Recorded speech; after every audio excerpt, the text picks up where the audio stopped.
If you've always wanted to support the show with your hard-earned cash, now's the time to pause, go to Patreon, and search out FNRad. Join one of our tiers. You'll get ad-free episodes every week, one day early, plus more cool stuff. The FNRad Snowboard Podcast is presented by Skyview Campers, Never Summer's innovative take on the tiny home. Designed and built in beautiful Colorado. Check out skyviewcampers.com. Wired Snowboards builds quality snowboards by hand 10 minutes away from my house. Visit wiredsnowboards.com and order one today. Fixed bindings are easy to adjust, long-lasting, high-performance bindings built to have less impact on the environment. Check out fixedbindingco.com. Rip Curl Outerwear, strength, durability, and performance. Designed to search further in the snow, head to ripcurl.com and check out the Anti-Series jacket. I can't wait to rock this thing. NewGreens, 100% organic, vibrant green juice. Buy yourself some at newgreens.com and use code FNRad at checkout for 20% off. The Boardroom Snowboard Shop, best selection, best prices, Vancouver's premier snowboard shop. The Boardroom ships to anywhere in North America, so go to boardroomshop.com or visit their stores in Vancouver and North Van. Support also comes from Mount Seymour, Grouse Mountain, Cypress Mountain, the Pro Standard GoPro accessories, and our friends at 1910. You can use code FNRad at checkout for 20% off at 1910.com. The Haven's a center for transformational learning located on beautiful Gabriola Island. Plan a visit at haven.ca and use code FNRad at checkout to save 10% off their Come Alive program. Austen Sweetin is one of my favorite snowboarders. His energy exudes his next level excitement. His style is powerful. His pro career has spanned 15 years, encompassing street parts, epic park shots, mind-bending backcountry trick combos, and solid lines that he's putting down on a regular basis. Boardslide Worldwide is Austen's media outlet that he created with Sean Lucey to host a variety of projects they produce to share their love for riding boards and inspire you to have a good time. Austen and his wife Robin Van Gyn are one of snowboarding's power couples, and he is seriously the nicest guy. I'm excited to bring you this last interview of Season 9 of FNRad with the one and only Austen Sweetin. I started snowboarding. I started skateboarding. I was heavily involved with like thrashers, like tried to get my hands on a thrasher whenever I could. And then I knew about snowboarding because my parents skied. Yeah. But it wasn't until, like, I don't think I saw my first snowboard video until I went to summer camp or spring camp at Wendell's. The first one. Wow. Very young. I mean, yeah. I was probably 11 at that point. But you'd been snowboarding for like 6 years already. Mm-hmm. Just in a bubble, just like with your parents. Yeah, just a Snoqualmie. One of the images from the Airtime podcast that's stuck in my head is your dad following you off the bigger jumps. This is later on, obviously. Oh, but yeah. Like just the thought of like, because I'm a dad of kids too. Like, so I would, of course, just straight air behind my kids if they were like riding the big jumps, like kind of just like in that sort of father-son competitive thing. Yeah, I mean, my dad was a badass. He, we would ride. I know the photo you're talking about, and so we would ride kind of all the mountains around Seattle growing up.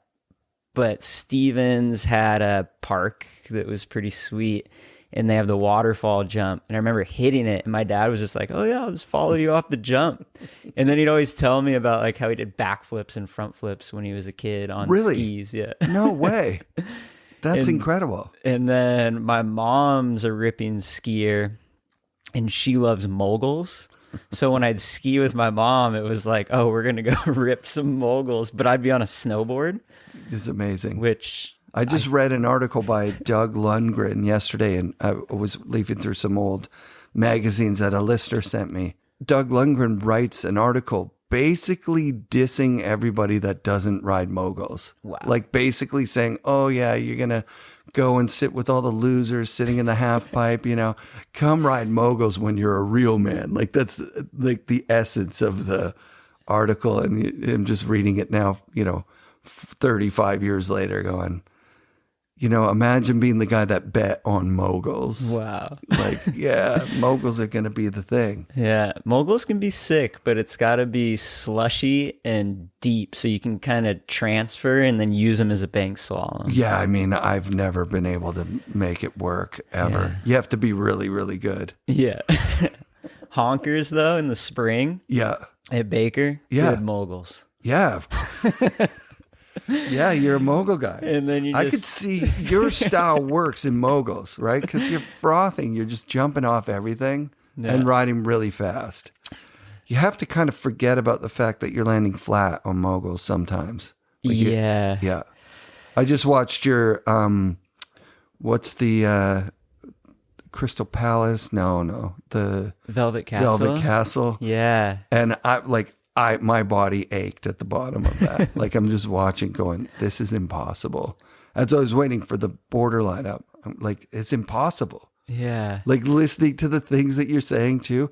I think I caught at the beginning of each run your map, tree, two right? trees, second race. 1 tree, 2 trees. Like that's like Yep. 1 tree here, 2 trees there is what the story I'm telling myself.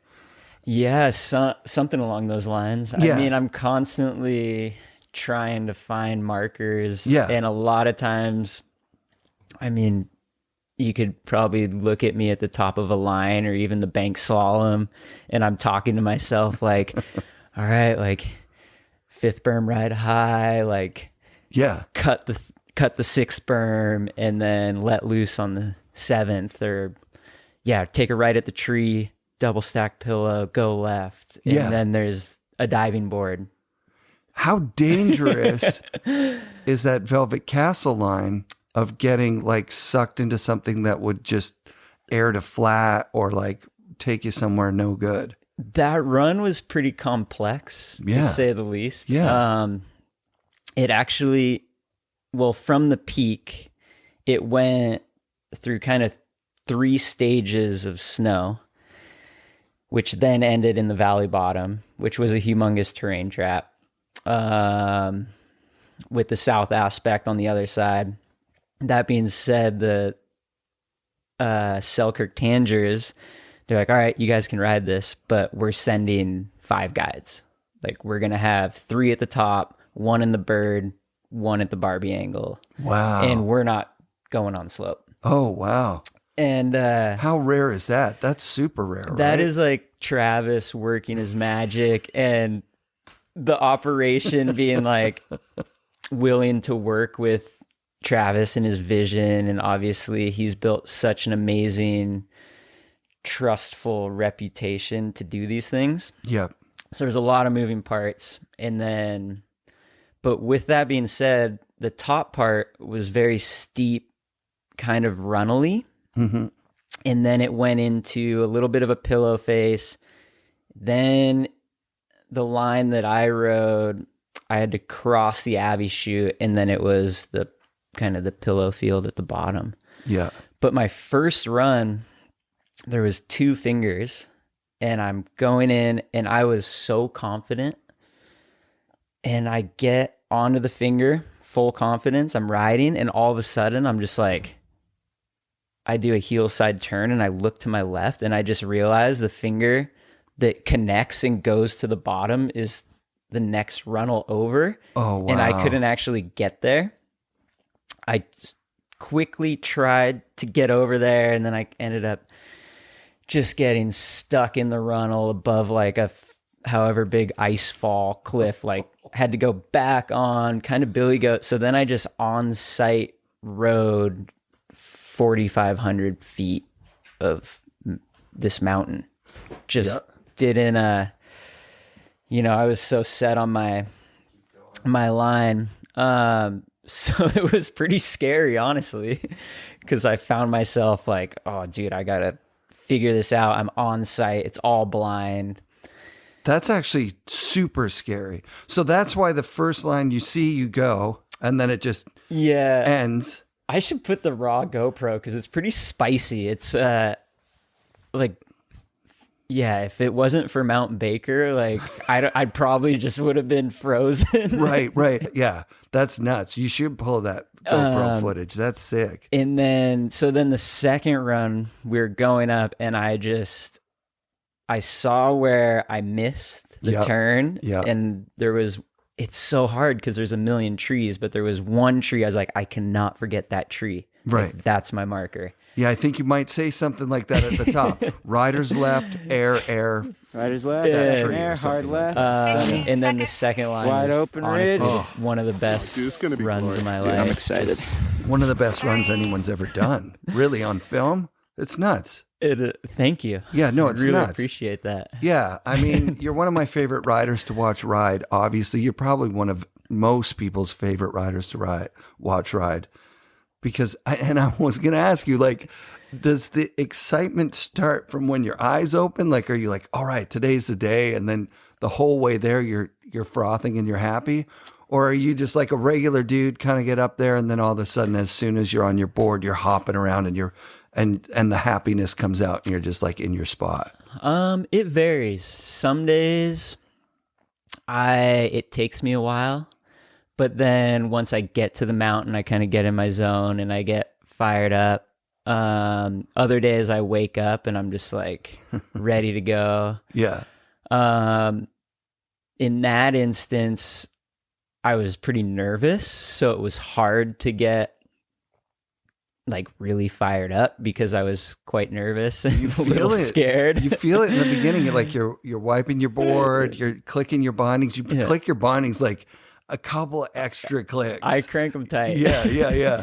And a lot of times that's a perfect example of I was really excited, but I was also nervous. I'm trying to stay calm, trying to stay focused. And then when I finish, literally I break down in just happiness. Yeah. Because I'm like, I get to the point where I can finally release. Yes. And have all of the like happiness and gratification come out. Yeah, you start shouting at the end, and it's like it's guttural. It's like real. I'll cut it in here. It's like you can tell that you're like, what just happened? It worked. And it's crazy. There's only one part where you slow down to not even a stop. Like that's a nuts line to ride like that.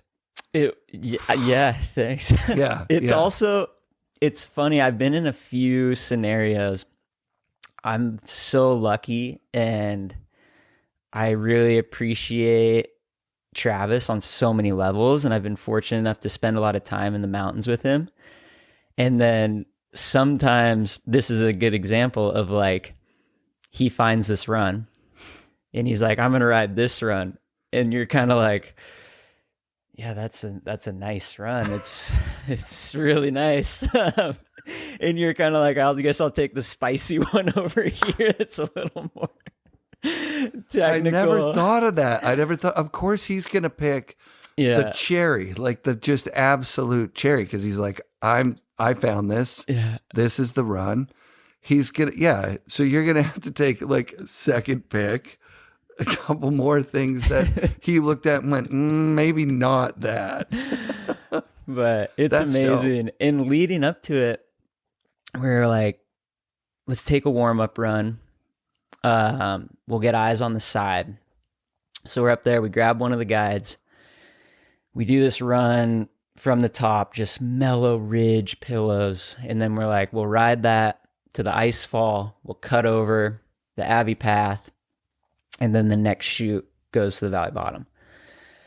So we go, Travis is going, I give him, 30 seconds. I drop in, kind of cruising. We get down to here on the radio. He's like, hey, cut over a little higher. Like, don't follow my track all the way down. I'm like, okay, cool. So I kind of get eyes on his track. And I'm like, all right, I'll cut over here. The next ridge, what looked like a bump, was a pretty big ridge. So we're kind of billy goating up this ridge, finally get on top, and then to get down the ridge was just ice chutes and trees and stuff. So he gets in there. He's like a couple hundred feet below me. I'm in there. Guide comes in behind me and he's like, oh, this is kind of spicy. Meanwhile, I'm down climbing trees. It's like riding some of the Baker runs, but on steroids. I'm like down climbing like Is that 50 what's at feet. the end of Velvet Castle? Where, I think so. Where you're like, hey, Trav, how's this one look? Nothing. You don't hear anything. It's just, you're just that's gnarly, dude. That We do this run. Sketch. Luckily, at one point in the day, we were chatting with the guide. He's like, oh, you live in Glacier? That's cool. Like, I lived in Glacier for a couple of years. I loved it. Sick. And so we all get down this crux, and Travis and I are looking at each other like, dude, this guy is about to call it. Like, we might be done for the day. And he just looks at us and goes, he's like, whew, that was kind of spicy, boys. And we're like, yeah. We're like, to the top? And he's like, yeah, to the top. And we're like, whew, like, these runs are going to be easy now. So that was like we had such a spicy warm-up run that ended up taking like an hour or maybe longer. I don't it was a long time. And you've got helicopters out there. So then it was this just is like a game big deal. on. Yeah. But that was the When do you start. first meet Travis? Like, not to make it all about Travis, but like, because you got on quick late compared to him, right? He's been on there for a while. Mm-hmm. Yeah. So I first met Travis in New Zealand. I was there with Forum. Sick. And I was with Pat Moore. Snapped my arm in half. Oof. We were chilling in Wanaka. Quicksilver had a house. Sick. We went over there and I met Travis very briefly. And he was like, oh, you got to take this. Like, this will help you heal. Gave me some arnica pills. Sick. I've never heard of arnica at that point. I'm, 18 years old. Don't see Travis again. Fast forward a couple years. We qualified at the Baker Bank Slalom like 5th and 6th, I want to say. Yeah. So I wish I had the photo. It's like Temple, Terry. It's the most insane lineup. And I was like 5th and he was 4th qualifying. Amazing. We're in the start shack and he just like turns around and he's like, give her hell. Just gives me the hardest high five I've ever had. My hand, I felt like was broken. And then I just see him pull out of the start shack. I go in the start shack. I'm looking down, big tree corner. He just blows out, like takes out the fencing. And then like Amy looks at me and she's like, racer ready? Like, you ready? And I was like, yep, ready.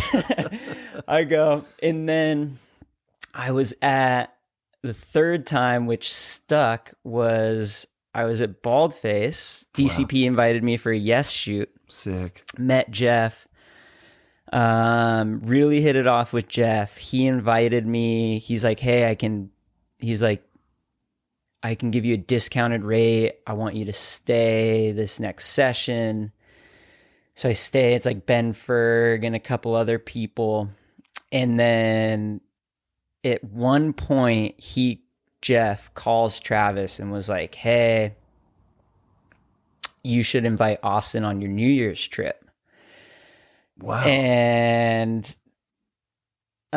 he was like, oh yeah, I've heard of Austen. Like, he's kind of like a rail kid maybe, or just like, but he's like, oh, he had some backcountry footage in that Forum video. And so he invited me on this New Year's trip. Robin was the tail gunner. So met Robin, really met Travis. And then he, from that trip, was like a huge advocate for me to be on Quicksilver. Dope. And then, yeah, if it wasn't for Jeff calling Travis, being like, hey, invite Austen on this New Year's trip. And then me going on the trip, hanging with Travis, just boarding. It was cool. It was like the whole Jackson crew. Like, so from there it was, he kind of advocated. And then from there, like Todd Richards called me, and then Brian Fox, they kind of all helped make it happen. That's so sick. And then from there, it's What a like team. Travis is just, he's pretty unreal how many opportunities he's like kind of. Yeah, Rasmus talked about it too, just the way that he, you go from watching Travis doing Travis stuff. Like, because what era of Travis is that? That's post fourth phase. Post fourth phase. I think he had just finished filming it, because I want to say that fall I got on Quicksilver. Yep. And we all went to the world premiere in LA. Sick. So that would have been amazing. It was pretty. I think the Prime Minister of Canada was at the one in Vancouver. Oh, I bet. I think he was. Yeah. Yeah, that's nuts. How rad. Yeah. So also another guy that I heard you shout out on, I think on Jody's podcast. It might have been on the other podcast. You got a friend you did a podcast with. His life story or something like that. Oh, yeah. It was really sick. Yeah, he's a friend from the island. Yeah. Yeah, dude's Robin. Rad. Yeah. You shout out Crush. Kaliza. Oh, yeah. So I always knew that Crush did the park manager job. And like this year I did an interview with Tyler Nickel, who's like a legendary shaper, and he does a park up in Baldy now. And they're so important. Shapers are so important. They are. Park builders, community builders, and Crush has gone on to be like the event guy now. But I forgot he was like that dude that was like, didn't he reached out to someone on your behalf? Yeah. So like, Crush, my beginnings started with Crush at Snoqualmie. Yeah. He ran the park marketing. He really kind of helped me build a foundation for being more than a snowboarder. Like, how he was the first person that was like, this is what you do to get a shot. Wow. Like, this is what it takes. Wow. And I was probably 14. So just a kid. Yeah. And I was on the syndicate, which was the Snoqualmie team. And he's like, hey, we're going to shoot an ad. Like, I want to shoot an ad with you for Snoqualmie. Rad. So he had the spot picked out. It was this big dead stump. And he was like, this is what goes into it. Like, you pick the spot. We built it. He was filming. And there was a photographer there. And I just hiked this stump for hours. And he was the first person where it was like I was just trying to blunt to fakie. Yeah. And I did it in however many tries. And he's like, no, that wasn't it. And I was like, what do you mean? He's like, no, like, you got to be composed. Like, you can't roll down your arm. Like, can't roll down the windows. Yeah. He's like, you're on your binding. He's like, you need to be like fully like on your tail. Like, you need your board pressed. Wow. Like, you need to have like that moment of kind of perfection. And I just battled it and finally got it. But yeah, he helped like ingrain those fundamentals of, this is how you get a clip. Like, you need to watch the shot. You need to ask like the person you're riding with or the filmer. You're like, yo, was that good? Like, right. They're like, no, you like waved your arms, or you opened up, or I don't know, you kind of like wheelied and dragged your arm. Right. Or I didn't quite get it. I cut your head off. That happens a lot, because it is a back and forth, isn't it? Right. Like, did you get the shot? You feel like you got it. And the guy's like, almost. You want to do one more? You're like, not really. You're like, I've already hiked this thing 50 times. No, but yeah. Yeah. Oh my God. Kind of jumping all around here, but the footage in Nelson. Oh yeah. I'd seen it when it came out, but to hear you talk about, like, Justin's just he's on that Travis level where he's like talking to the city and being like, could you close down this road? And they put up barriers and stuff for that. Yeah. Because it really looks very, very natural. And there's a lot of shots of city riding of different genres that make it through, that you go, well, I don't know the backstory, but to hear the backstory of that must have been such a trip. Yeah. To get to ride Nelson under perfect Nelson conditions, and also kind of have the blessing of the city. Like, yeah, hit the rails, do the thing. Like, it's such a good segment. It's like timeless. And you have so many different ones where it's like, it's so many different genres. So there was like a rail Austen, like, whole era. Yeah, so that year was the same year I went to Baldface. Oh, wow. And met Jeff and met Travis. So you're hungry. But I was semi-living in Justin's garage with, like, Garrett Warnick was there a lot. Yeah. But at that point, I felt like I reached a part of my life where I could, for once in my snowboard career, kind of mold it how I wanted it to look like create my own identity. Rad. And because growing up, getting on Forum, like, I wasn't a rail rider. I mean, I rode park, but I didn't go on a rail trip until Forum brought me on a rail trip. Insane. And so then I was kind of like, not forced, but it was like a chapter of my life. Yep. And I really wanted to transition out of rail riding. And that year, we were hanging in Nelson. There was a great snow year. They had so much snow. And I was like, I want to do a rail segment that's all natural speed. I want the spots to be, I want it to be all motion. So yeah, Justin pretty much lined it up with getting in touch with the city, where in the morning, we'd kind of talk. We're like, all right, we're going to go to this street. We literally called the cops and be like, hey, we want to hit this like sidewalk, like this street. And they're like, sweet, we can block it off from like 11 till noon, but then we have to open it up for lunch traffic or whatever. Sure. So we filmed that whole segment. And then, that being said, it was also very much inspired by Craig Kelly riding down the roofs in trail. Damn. Where you're just like, yeah, rad. You know, he's not a rail rider by any means, but he rode this urban feature. He started riding roofs around that time. Like, he rode a lot of roofs in Board with the World. Yeah. Which was, remember, like A-frames. But yeah, no, it's an urban feature, and there's something so special about that line. It sticks in your head because you're not on a mountain. It's the kind of thing you see in a city that you go, shit, that would be rad. Yeah. You look at it and you're like, that's a cool feature. Like, yeah. I love the snowboard down that. The flow that you have through Nelson is surreal, because it at once looks like you did it for all first try, because it's all in a row. And there's not like, you don't see like a lot of tracks or anything, you know?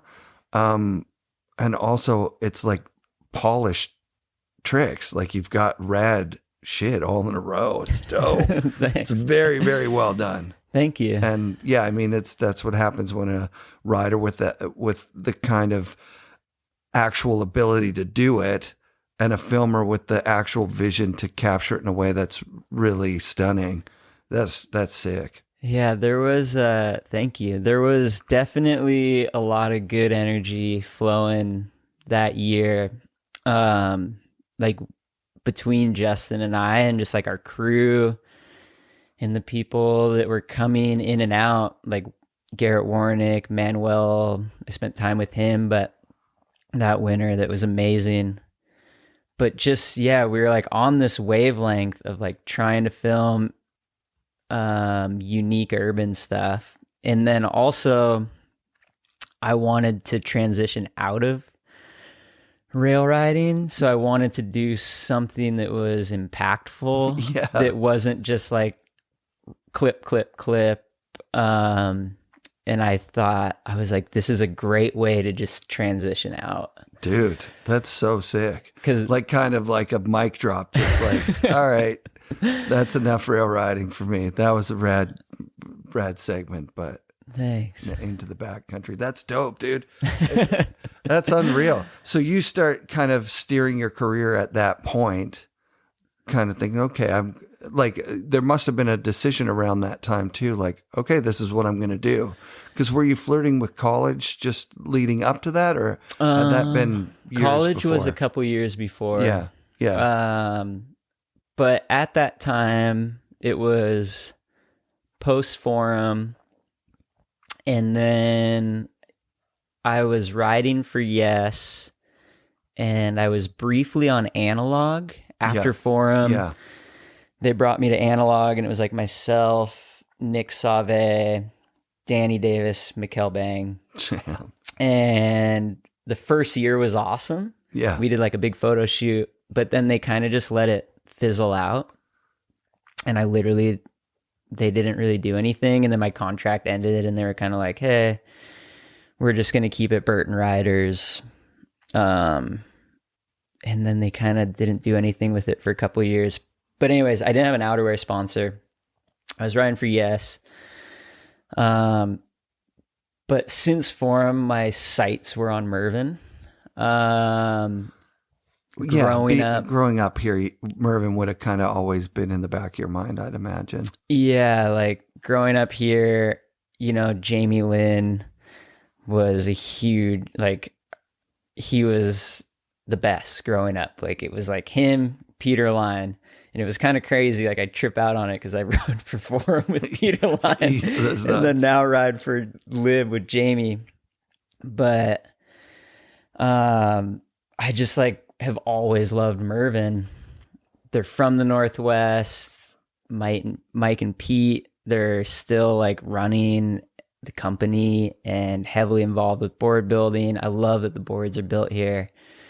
And just the family vibe, like of the Cummins and Jamie Lynn, and they just have such a good, authentic family vibe. So my sights were always set on that, but it just took a lot of time. Sure. And then eventually it came to a point where it all worked out.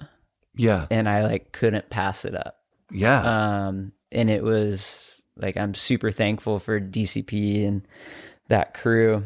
Oh, so did Mervyn kind of buy you away from DCP, like mid-contract or something No, like that? Or was it I left, yes. Yeah. And I left, and the Mervyn thing wasn't even official yet. Right. It was like, I kind of got to a point where I was like, I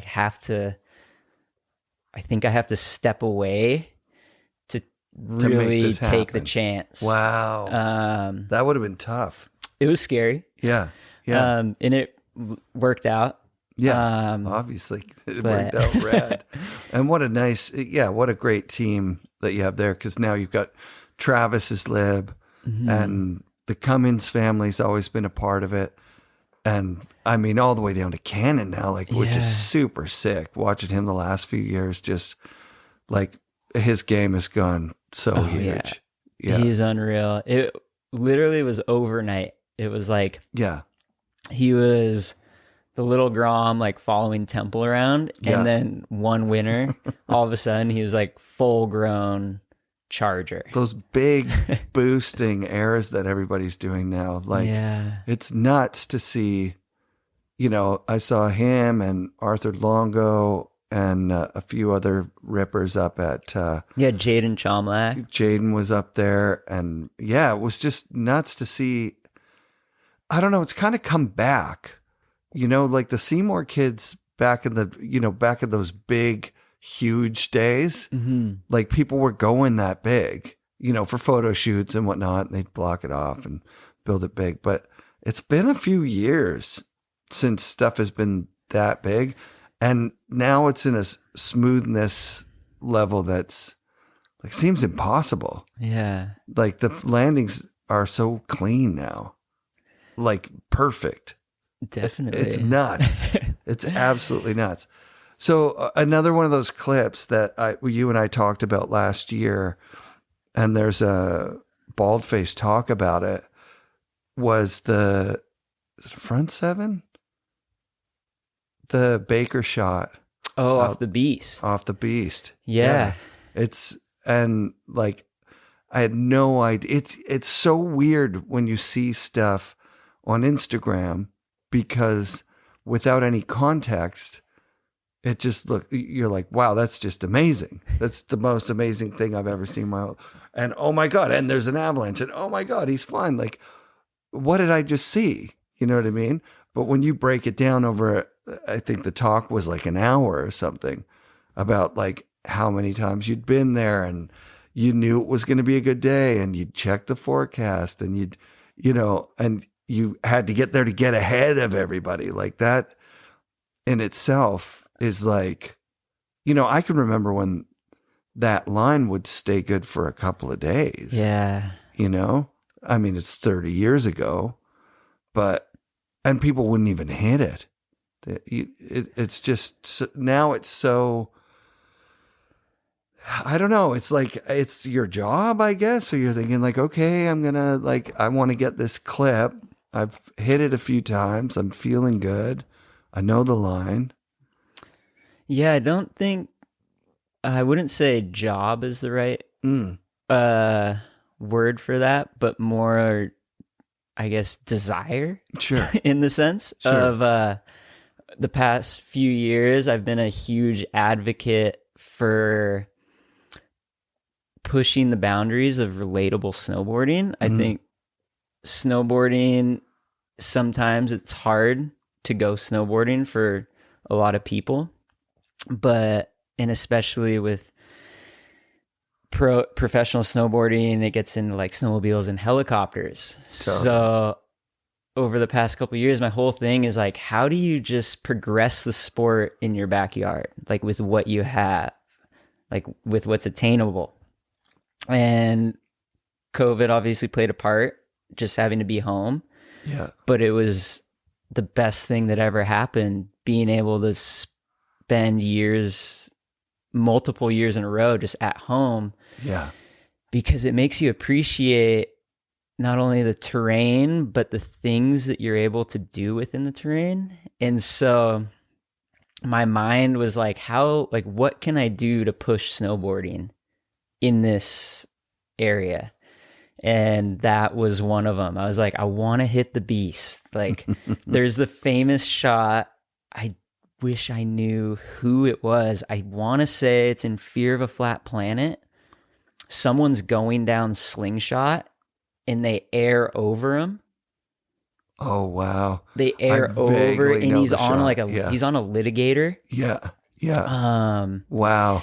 Jeff told me who it was and I was like, I need to write this down because I have the worst memory. But it's like the sickest shot. And then I want to say Lucas DeBari tried to switch back 5 years ago. Yeah. I don't know. So it was one of these things I was like, no one's hit it in a long time. Like people air off it every once in a while. Yeah. But I was like, this is my goal. Like I want to like draw a line down the beast. Oof. And I hit it twice, just front three. And Sean Lucey, who I film with, one of my best buds, he was out of town. And so like, I think Ika filmed it on his iPhone one time. Another time I was just free riding with some friends and I hit it and someone filmed it from the 8 Lift Shack. Yeah. And so essentially Lucy gets home. I'm like, dude, we got to hit the beast. Like we need to film it. Like I've been kind of, testing it out, riding it, and it's a go. Like once there's a window, we should hit it. And the thing I love about Baker's, there's so many good snowboarders that are motivated. Yeah. But obviously it's, at that point I had been hitting it. So it's this happens a lot. Like there'll be features that don't get hit and then someone will unlock it. Nice. And you're like, oh, I remember that. And it happens too. People ride stuff where I'm like, dude, I totally forgot about that. Like I'm going to go ride it. So that being said, the day was perfect. It was, snow. We got a good storm, started warm, ended cold, was ending in a high pressure. Snowpack was stable. There was like isolated wind slabs. So I knew that was the spot. I was like, anything goes, like this landing could go. But I wasn't too worried about it. But I knew I needed to get up early. So yeah, we just had to do it. And there was a group of us. It was sick. There was like 6 of us, all like local shredders. And we all like, everyone had the same idea. Like we were that like, they weren't far behind us. And we all like, I set the boot pack. We all got up there. We like high-fived. And then I didn't tell anybody I was going front 7. But I knew I had front 3'd it twice, and at that point you realize, not realize, but the way my mind works is like I could front 3 it right now, or I could go front 7. It's like riskier, but if I land it, like I'm gonna be so satisfied, and like that'll be the line that I want to paint. Yeah, dude. And so I didn't tell anybody. And in the GoPro Raw, you kind of hear it. Someone's like, oh, they're like, oh, you're going to front 3 it again? I was like, I kind of like mumble and like stutter a bit. I was like, oh, something like that. I don't know what I said. I love it. But then, yeah, Is your heart in your throat at this point? Or because you've hit it a few times and where's your mind? You're like, stomp. Are you like, okay, just come around and put it down? Kind of just I was feeling pretty confident. I was pretty relaxed, I'd say. I was a little nervous. I was riding with Forrest Bailey and Lucas Watts that day. Rad. And then Josh Poyline and Sean Lucey were shooting and filming. And I knew if it popped, I was like, I don't think it would go big enough to bury me. Like it would. And I trusted my crew. Like we've all done Avi courses together. Like we trust each other's abilities. And yeah, I really tried to lay into the slope to just get that little convex to roll, which in hindsight, it's like you're not really going to get anything to pop there because it's such a small little roll. But the snow felt good, felt stable. And I just remember going into it like, it looked so perfect. And then honestly, when I landed, I instantly was not shocked, but I was like really stoked, kind of surprised. Yeah. And then that instantly turned to, oh shit, like seeing it spiderweb in front of me. And then it hits you from behind, doesn't it? Sweeps your legs or something? So it breaks and I'm like, I'm just going straight. Like I'm just got to outrun. Right as I'm going straight, it steps down and there was a staunch wall that popped up. Like when the two slides kind of, yeah. And it created this launch ramp, but I'm hauling ass. I hit the launch ramp. That shoots me to the back, like my back. Yeah. From that point, everything stopped. And I was sitting there. I was like, oh no, I've lost all my momentum. And now I'm a sitting duck. And right when I stood up, it just hits me on the back, throws me over. And then from there, it's all instinct of like, I'm head first. I need to get my feet. I like fight, get my feet, and I'm just swimming. And I've never had to swim before. Oh, wow. But all your instincts just kick in. And I was just swimming as hard as I could. And it works. It keeps you, they teach you that for a reason. Yeah. But then at one point, as it fanned out, everything just gets so thick and it's a lot harder. And I go under for a second. You kind of see it in the video. Yeah. But I get covered, but it wasn't enough.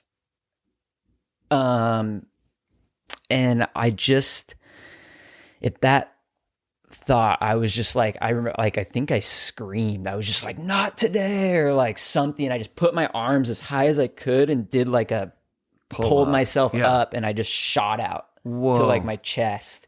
And then it all settled. And then I radioed up and was like, hey, it slid. I'm good. I can dig myself out.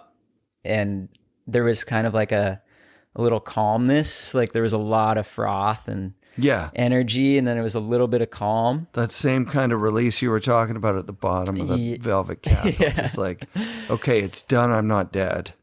I kind of landed it. and then something happened. Now you're taking an inventory going, what the fuck was it? Yeah. So then I radioed to the crew at the top. Everyone kind of dispersed. No one rode Sunny D or football fields, but they rode some other lines. Nothing else slid that day. And the whole, by the end of the day, people like had gone back to the runs next to the Beast. They rode like 50-50, like all these lines. And they Nothing didn't slide. slid. The arm was tracked. Nothing else slid. It was just like that one perfect isolated wind pocket was like below a rock face. So there's like a trigger point, obviously probably like pressure from landing. But yeah, that was wild. I learned a lot from it, and That's nuts that's the first time you'd ever been in a avalanche that you're swimming in. Like, I imagine from what I've seen out in the backcountry in Whistler, like, it's pretty touch and go. Like, if you watch like that next tier down local guy video where they're like the sled next, they get out there and they get after it. Like, there's an avalanche every second, third shot because people are going out so early now. Yeah, and they just get used to it. They know how to outrun it. They've ridden that line before, so they know which way it goes. Slough management kind of thing. When it's not even slough, sometimes it's like full on avalanches. Yeah, slough will take you out. So yeah, I was imagining that you would have had a lot of experience with slides before that, where you just swim your way out and get out. But no. I've definitely I've popped some off. Yeah. Some similar size, some a little bigger. Yeah. But I've been fortunate enough. The first time to Alaska, actually, first run in Valdez, we get to this chute. At this point, I don't think I have any Abby training. Briefly, just through friends. After this trip, I was like, I need to figure this out. I need to gain the knowledge, do the proper thing. Either way, we show up, we go Heliing. We have a 10-day window that's all snow, and so the first day is sunny. We're like, we got to get out. We go out. We get to this chute. This big tube. There's a rock island in the middle at the bottom, so you have to go right or left of it. But there's not really a high point in the chute. And we talked to the guide. I've never worked with a guide at this point. I'm 20 years old, 19, 20. And he's like, yeah, man, it's good to go. Like, have fun.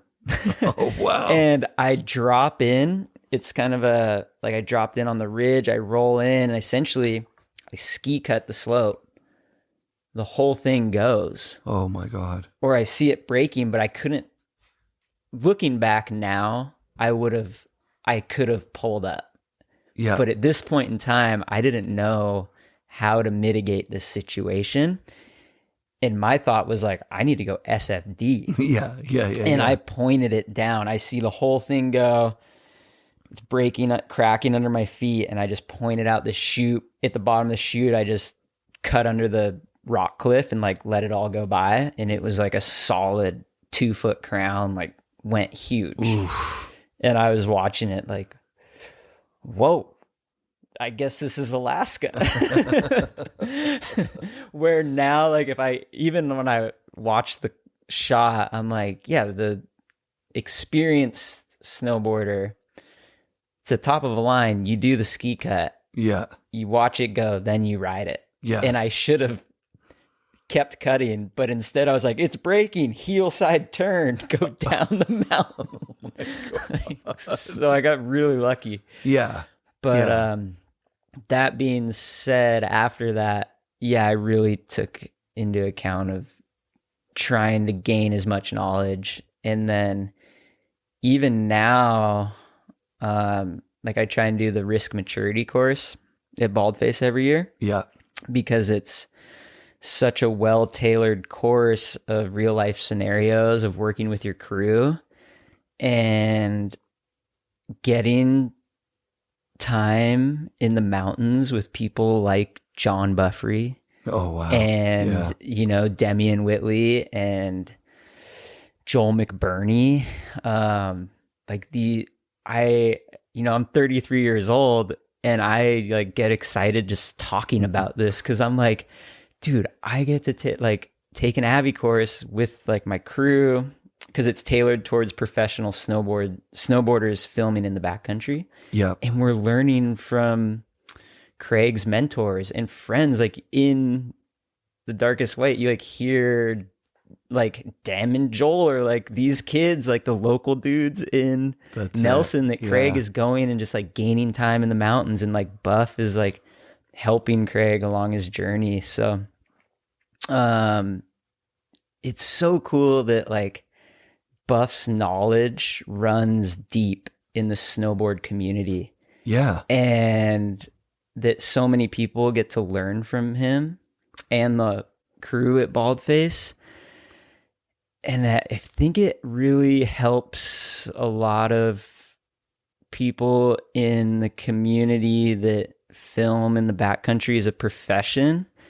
Like, I constantly hear Buff's voice in my head when I'm out there. And Nice. I'm like, when I'm in a situation, or not in a situation, when I'm in the mountains and I'm trying to make a decision and figure it out, like I will hear Buff's voice, and it like makes me so happy, because I'm like, what would Buff do right now? That's really And I'm rad. like, no, like follow your gut instinct. Like, we've gained the skills, we have the knowledge, we use our tools that we've sharpened over time, and you have to trust that. And then to hear like these echoes of like, trust the process, like, I feel like it keeps a lot of us safe. That's so sick to hear. Yeah, I'm so thankful for in those their guys. risk maturity, it's like maturing. Like the sport has matured, and it's like we're not like when you look at old footage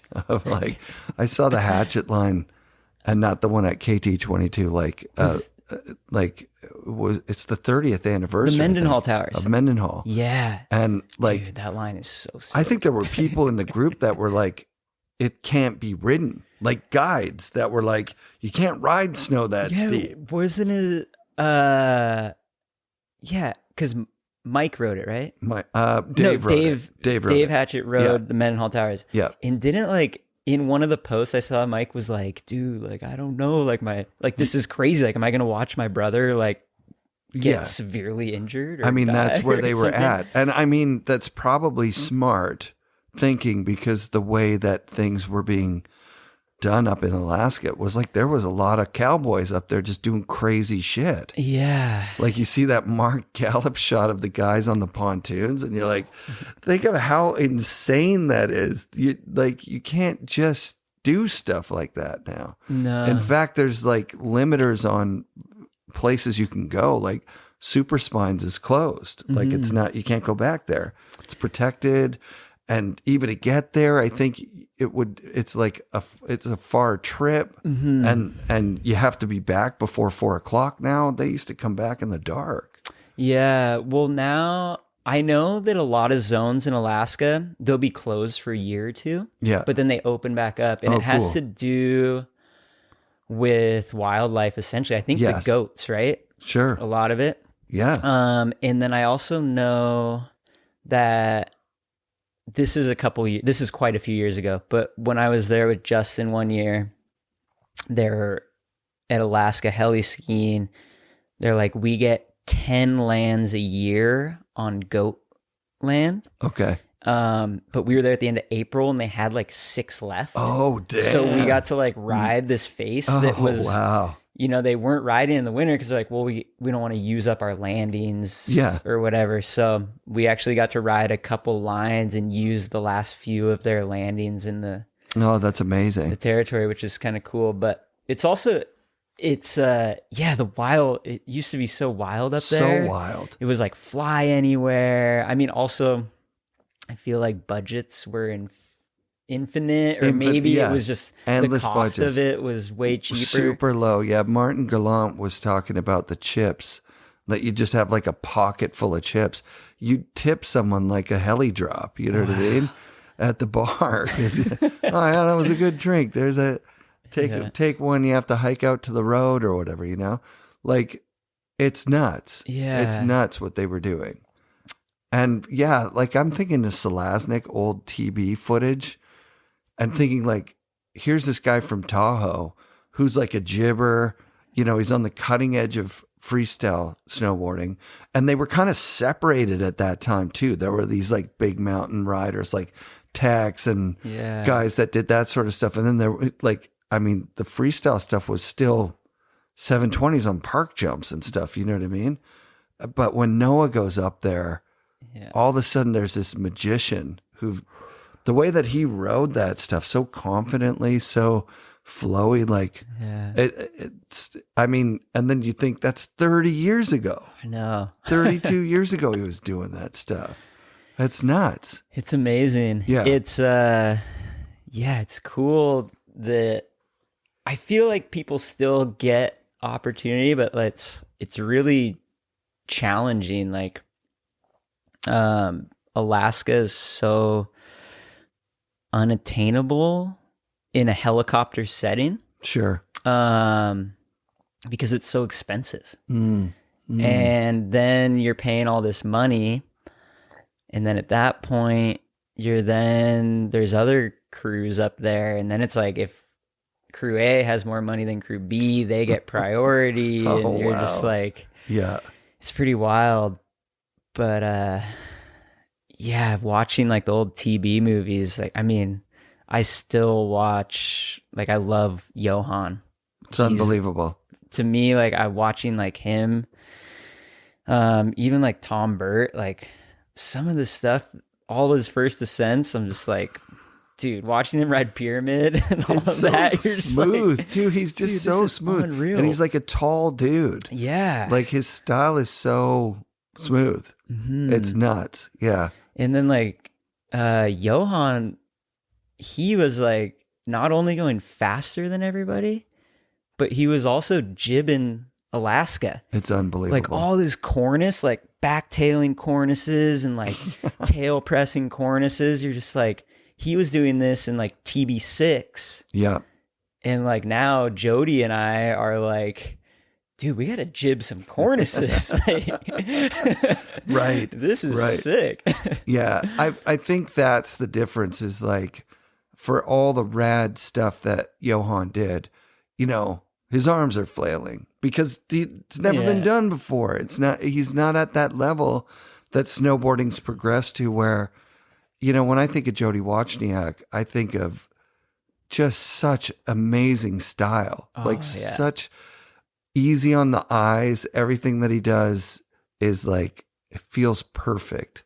And I love that. I was talking with Devin about it, about how like it was for a moment, it was like, who can go the biggest? And like, I mean, you talked about that big frontside 3. Where was the 110 foot insanity jump? Eagle Pass. Yeah. Yeah. Which it's huge. It's insanely huge. And in that era, there was like these things that like, I think there were 100-foot park jumps. Oh yeah. In resorts. Like it's nuts. Yeah. I mean, I don't know if I ever hit a public 100-foot park jump, but I feel like Colorado had some pretty I think Otterstrom was talking about it. He's like, maybe it's a 50-footer. Yeah. Even a 50-foot jump is a big jump for the public. It's just open to the public and try their hand at like daredevil 50-foot. Like imagine your dad falling off a 50-foot park jump. Like that's nuts. That would be wild. But so there was this era where it was like, let's bigger.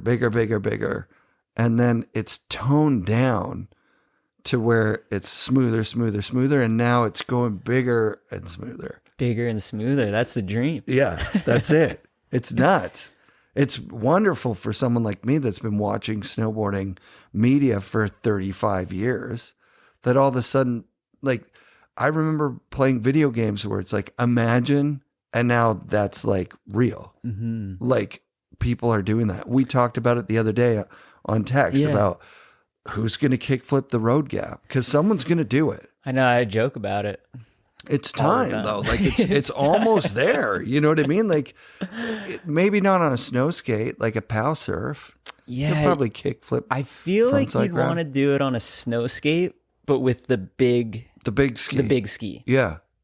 I mean, Yeah. I moved out here in 1993. I saw the road gap, and that was where I, as a person who was trying to be a pro snowboarder, I was like, I'm not going to claim that I'll ever do that. Like I knew in my heart, like that's too much consequence and too big. I don't have the balls to step to that. It's huge. It's massive. I mean, there are times where it's smaller than, Yeah. but it's still insane. It looks bigger than it is. Sure. It really is. There's another jump here called home run Yep. that I'm like, if you're like, do you want which jump scarier, home run or the road gap? I'm 10 out of 10 home run is scarier. Really? Yeah. No way. Because the road gap, you actually have more speed than you need. Okay. And by the time you see the road, you're over it. So is home run also technically like a gap over a cat track? It's over a cat track. I saw my friend Brad went off home run to flat on the track, and that was the end of him trying to be a pro snowboarder. I saw him 20 years later, his knees still were messed up from that. Yeah, because that one, depending, sometimes they groom the cat track wider. Yep. And then where the jump is, there's a little hill. It's honestly it's a tiny mega hill. ramp for Yeah. snowboarding. Yeah. So That's the one Pat McCarthy like still hitting oh yeah. all the time. Yeah. It's such a sick jump.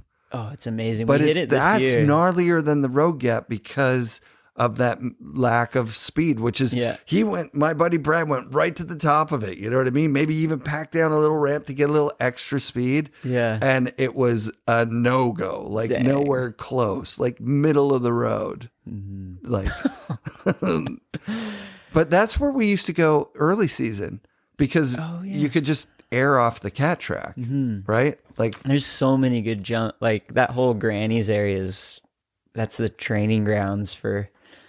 I mean, that's Mount Baker's terrain park. yeah, that's true. It's sweet. Some springs you'll hike out there, and it's just like there'll be 20 jumps built, That's amazing. and there's just people flying everywhere. It's just right there too from the parking lot. Yeah. It's pretty easy to get to. Mm-hmm. Yeah. Yeah. When did Mount Baker become your home mountain? Like, were you Snoqualmie all the way up until? Yeah, when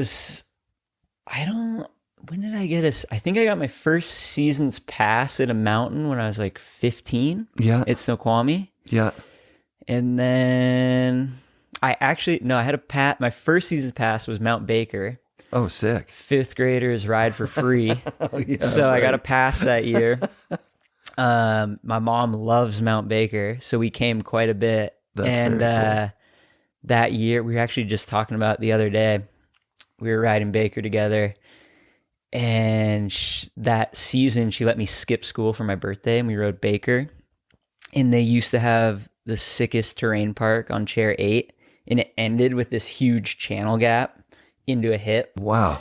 And yeah, that was, I don't know what birthday it was. I was pretty young, but Skipping yeah, school she would for just your be like birthday. ripping the groomer next to the park as I hit all the jumps. That's unreal. But we moved to Glacier in 2016, 2017. Yeah. You and Robin. So yeah. when you met Robin at Baldface, did sparks fly there? Like, and you guys were... I think sparks flew for me. Yeah, but yeah, we met that season filming with Justin, where I like met Jeff and Travis. She was a tail guide. And then we exchanged numbers. Justin and I were filming in Whistler quite a bit that year.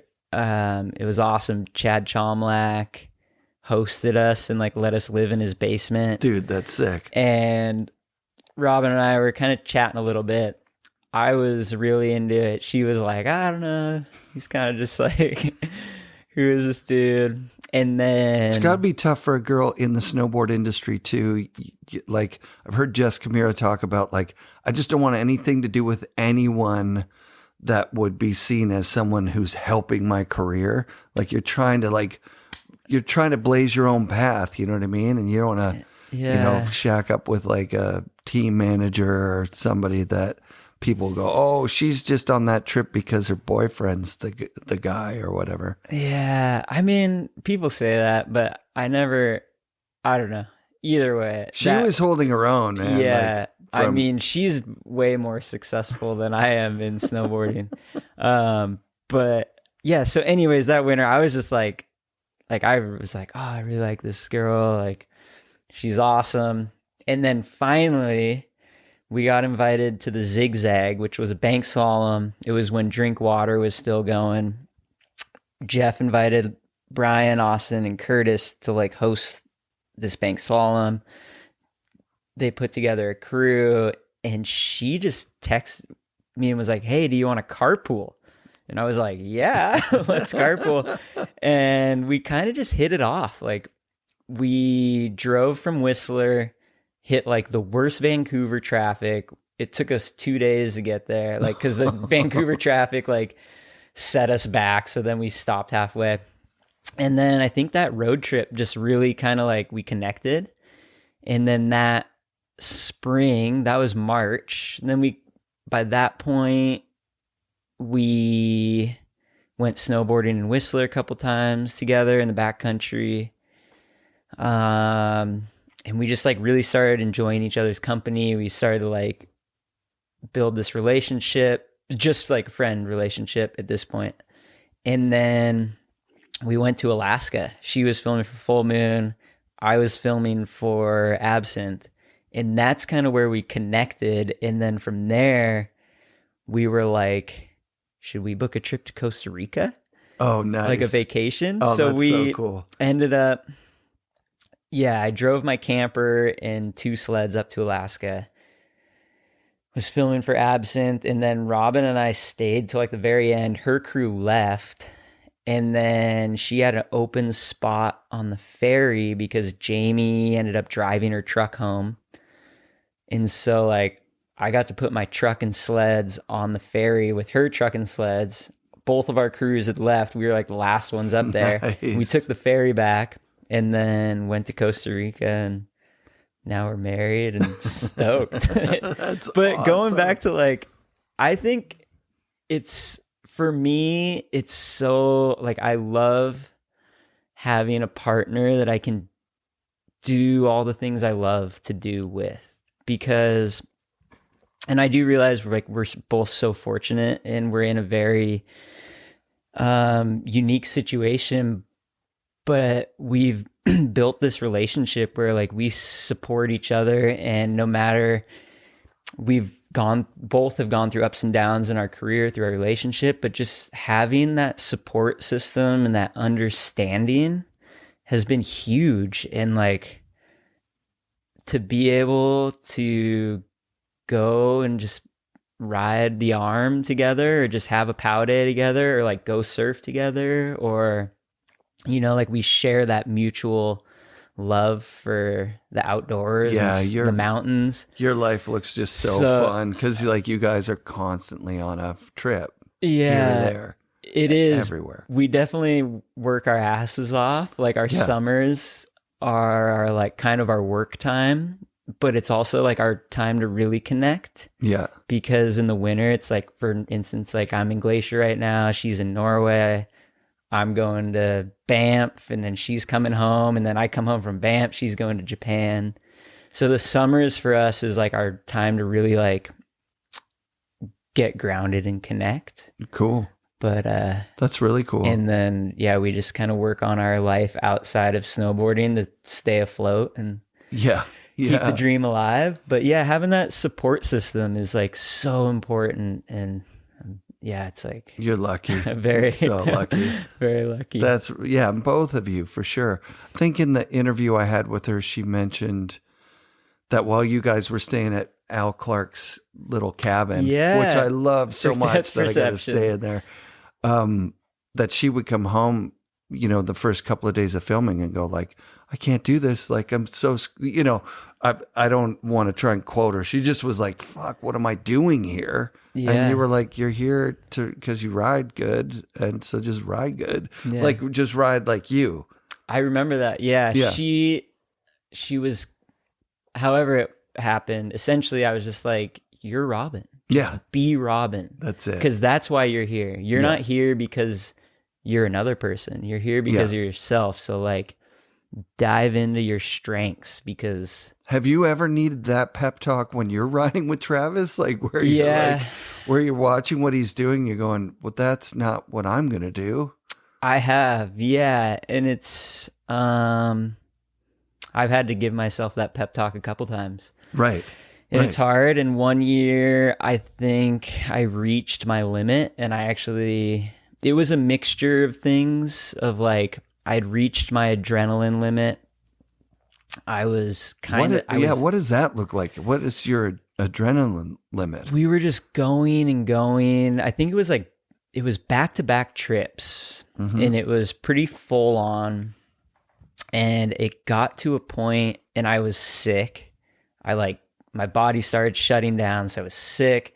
I was tapped, and I actually just like kind of melted down. I had to bump out of the field. I was like, it's not worth it. Like, I just need to, I got to sit out. It wasn't easy to do. And they rode an amazing face at sunset, and it was awesome. But yeah, sometimes, and not always with him, but we all get to our limit where you're just like, all right, I need a reset. I've been going full throttle for a week. Yeah. I'm burnt. I need to let the body My boots heal. are still wet. My fucking legs are killing me. But yeah, it takes a lot. I've gone through many phases where sometimes I'm confident, other times I think we all struggle, and sometimes it's hard to remember like your strengths and your abilities. Wow, man. But that's mind blowing. Thanks for sharing that, because that would not be my guess. You make snowboarding look like the most fun ever, and like you're the guy having the absolute most fun. I mean, I'll agree with you on I am definitely having the most fun. But I think we all have our days. But majority, it's like, if I'm a professional snowboarder or not, like I'm riding every day if I can, that's my dream. It's but you got to pay attention to, what's going on in your body and your life, that whole thing. Definitely. Have you ever had a point in the last 20 years where you were going, okay, I don't think I'm going to be a pro snowboarder anymore. Now I'm going to, do something else. Has that ever, or you just, I mean, obviously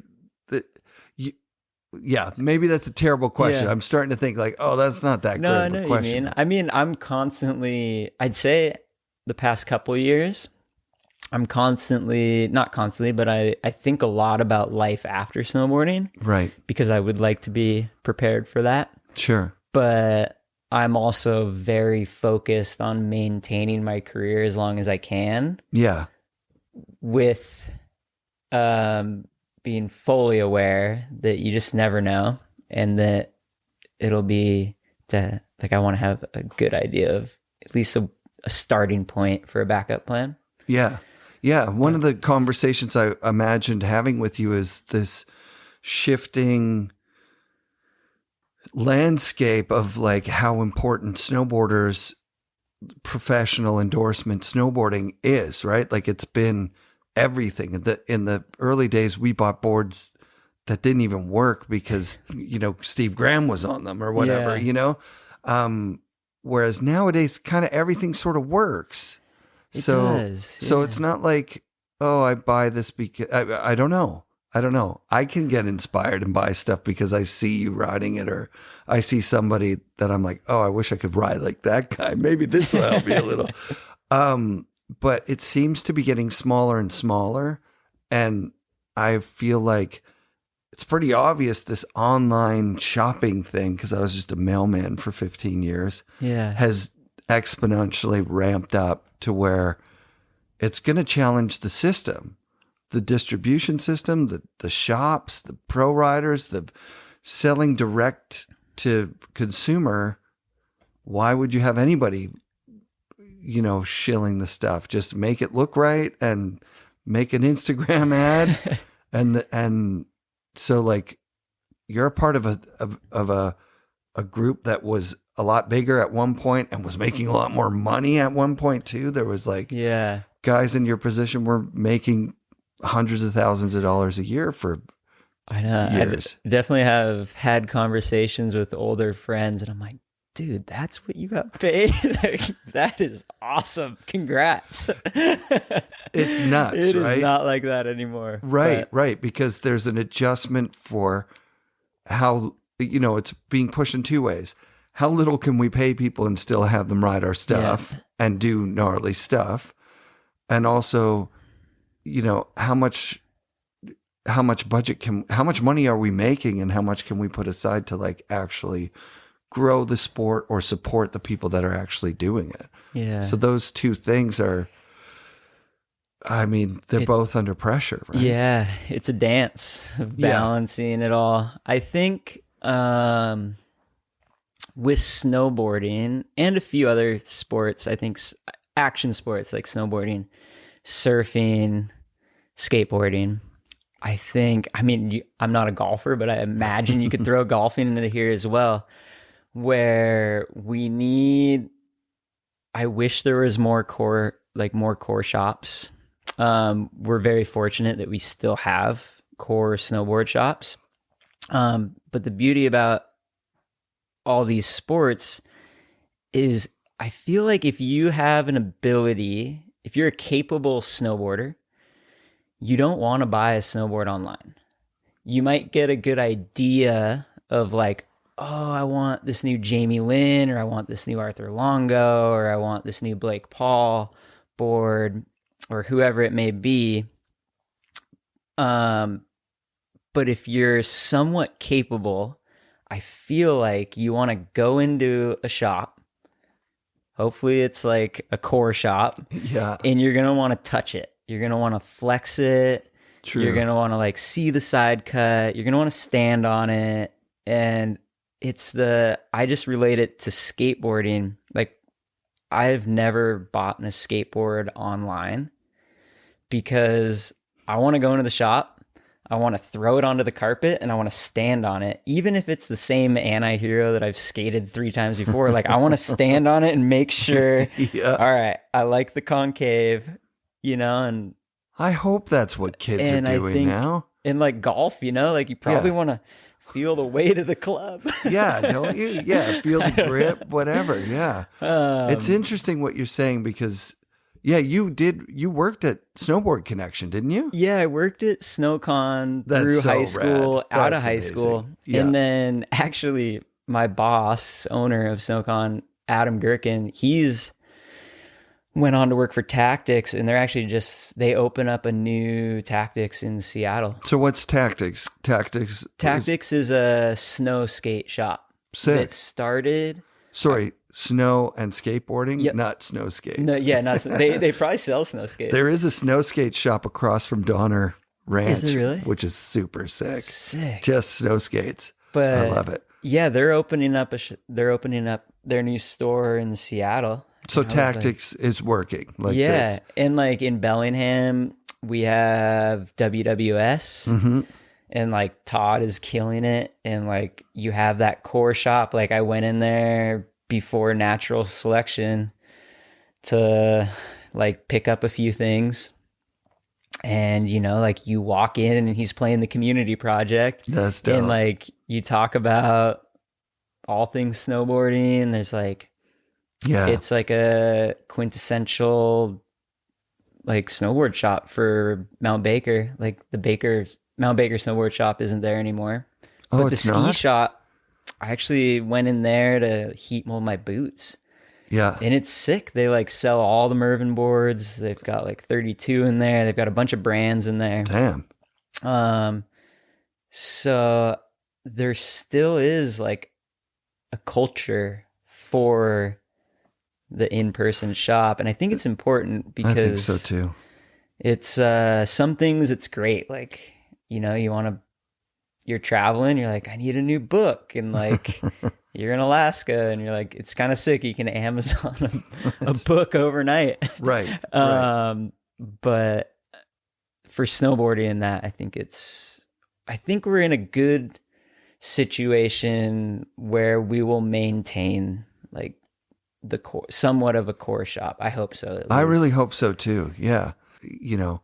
I love visiting Squim and feeling that vibe. Guys that are skating on their lunch breaks, and the curb out front. It's there because Mike wants to surf. You know what I mean? Like, that's just so dope. They've got such a good oasis out there with the factory, and like Pete's got a skate park in his yard. Wow. Yeah, you can surf, you can skate. You can build your boards. Hurricane Ridge too. Yeah, I've actually never ridden Hurricane. I need to. Yeah, it looks steep. It looks insane. It looks pretty sweet. Yeah, and yeah. Just gotta. Yeah, it's hard to leave. Baker. Yeah, I've heard that about Whistler as well. Like guys that are from Whistler, like it's kind of hard to go other places. Been trying to get better at like exploring. What was the Shasta trip? How did that come about? So that came about a couple different ways. I hung out with Nick Russell at the Baldface course this fall, and we were just like, we're chatting, hanging. We kind of teamed up, did the course together, and we were like, dude, we should do some trips in the spring. Like, let's get out there. So he invited me to come down to the Sierras, and we did like a week-long camp. It was epic. Like, went in full winter, came out full spring. Like, It was in the single digits when we went in, and it was tropical when we left. It was pretty cool. But we scored some snow, and he's like, dude, we're going to Shasta in a couple weeks. Like, which Shasta's not a part of the Sierras, right? Like, it's like a cascade or something? I'm not sure. I think it's 4 hours from Tahoe. It's in the middle of nowhere, it feels like. Hey? Yeah. It's just like this peak in the middle of like not It's a mountain really range. cool. It's like real forested, and then there's just this volcano sticking up. Yeah, it's so sick. But my good buddy Mark, he's a ripping boarder. It was his birthday is on 4/20. They were all going down there. He's like, dude, come down. So we rallied down and camped out and just splitboarded on Shasta for 2 days and camped out and drank from the headwaters of the Sacramento and went searching now you're for glowing. It's like, that's sick. Went searching for some powder portals, and those are the kind of trips that's super fun. So like that Boardslide Worldwide, how did that come about? That came about from like not having a film project to work on. I didn't have the sponsor support for Absinthe. I couldn't really find another outlet. Quicksilver, I kind of approached Quicksilver with the like, hey, I'd like to make a project.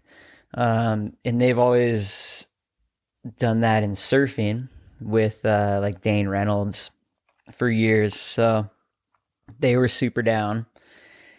And we did 2 years of making these projects. And then I was at a Ninja Suit catalog shoot. Rad. And we were just like kind of bantering in the office. And I was like, came up with the name Boardslide Worldwide. I forget what the context was, but I was like, Boardslide Worldwide. I was like, that would be a good name. And so then the next year we called the project Boardslide Worldwide. And then we've kind of just like we were like, oh, that's like a good kind of foundation name. Yeah. But it's Sean Lucey and I. It started out as making short films for Quicksilver, which then evolved to making a web series, which then evolved to making our own projects and a web series, and kind of incorporating and bringing a bunch of other people in to where it is now, that's kind of what it is at the moment. Our dream with it is to make a movie. Like, myself and him very much want to make, like, we would love to make like a proper movie, get like 4 writers. The back end of that's crazy. It is, yeah. Because I do like all the fundraising and producing, and then Lucy does all the editing and filming, and then like we collab on like all the direction and everything together. Yeah, they're cool. They're super fun to. Every single time they come out, I'm like hyped, and you get them. Like, they're definitely promoted on all the right channels. Yeah. So that's super sick. Thanks. Like Bombhole and Slash and everything. Like, it's always in my feed. Nice. When it first comes out. So like, I'm excited. Like, I like looking at, I'm like, oh, cool, low numbers. I'm watching this before anybody, you know what I mean? And then you go back a couple of weeks later, watch it again, and you're like, oh shit, that's good. They're getting good views. That's the way to do it. That's good to hear that it's, that you're seeing it's out there. It's definitely there. A lot goes into it, and it's definitely has its challenges, because filming all day, and then also like Lucy's editing, he's putting all the assets together, I'm like doing all the copy, I'm like sending it all to the sponsors. Oh, wow. But since we do it, it's just us. It allows us to send it to Slush and Snowboarder's Journal and Torment and our sponsors and the rider sponsors. Right. Because it's not like Mervyn sponsors it, but it's not like a Mervyn project. Right. Where it's like someone will be like, well, dude, I ride for Nitro. I don't really want to. That's it. Yeah, you see that. I don't want to put like a lib video on my account. That's it. Yeah. So even going to Bowley, sometimes it's tough for me because I've got show sponsors.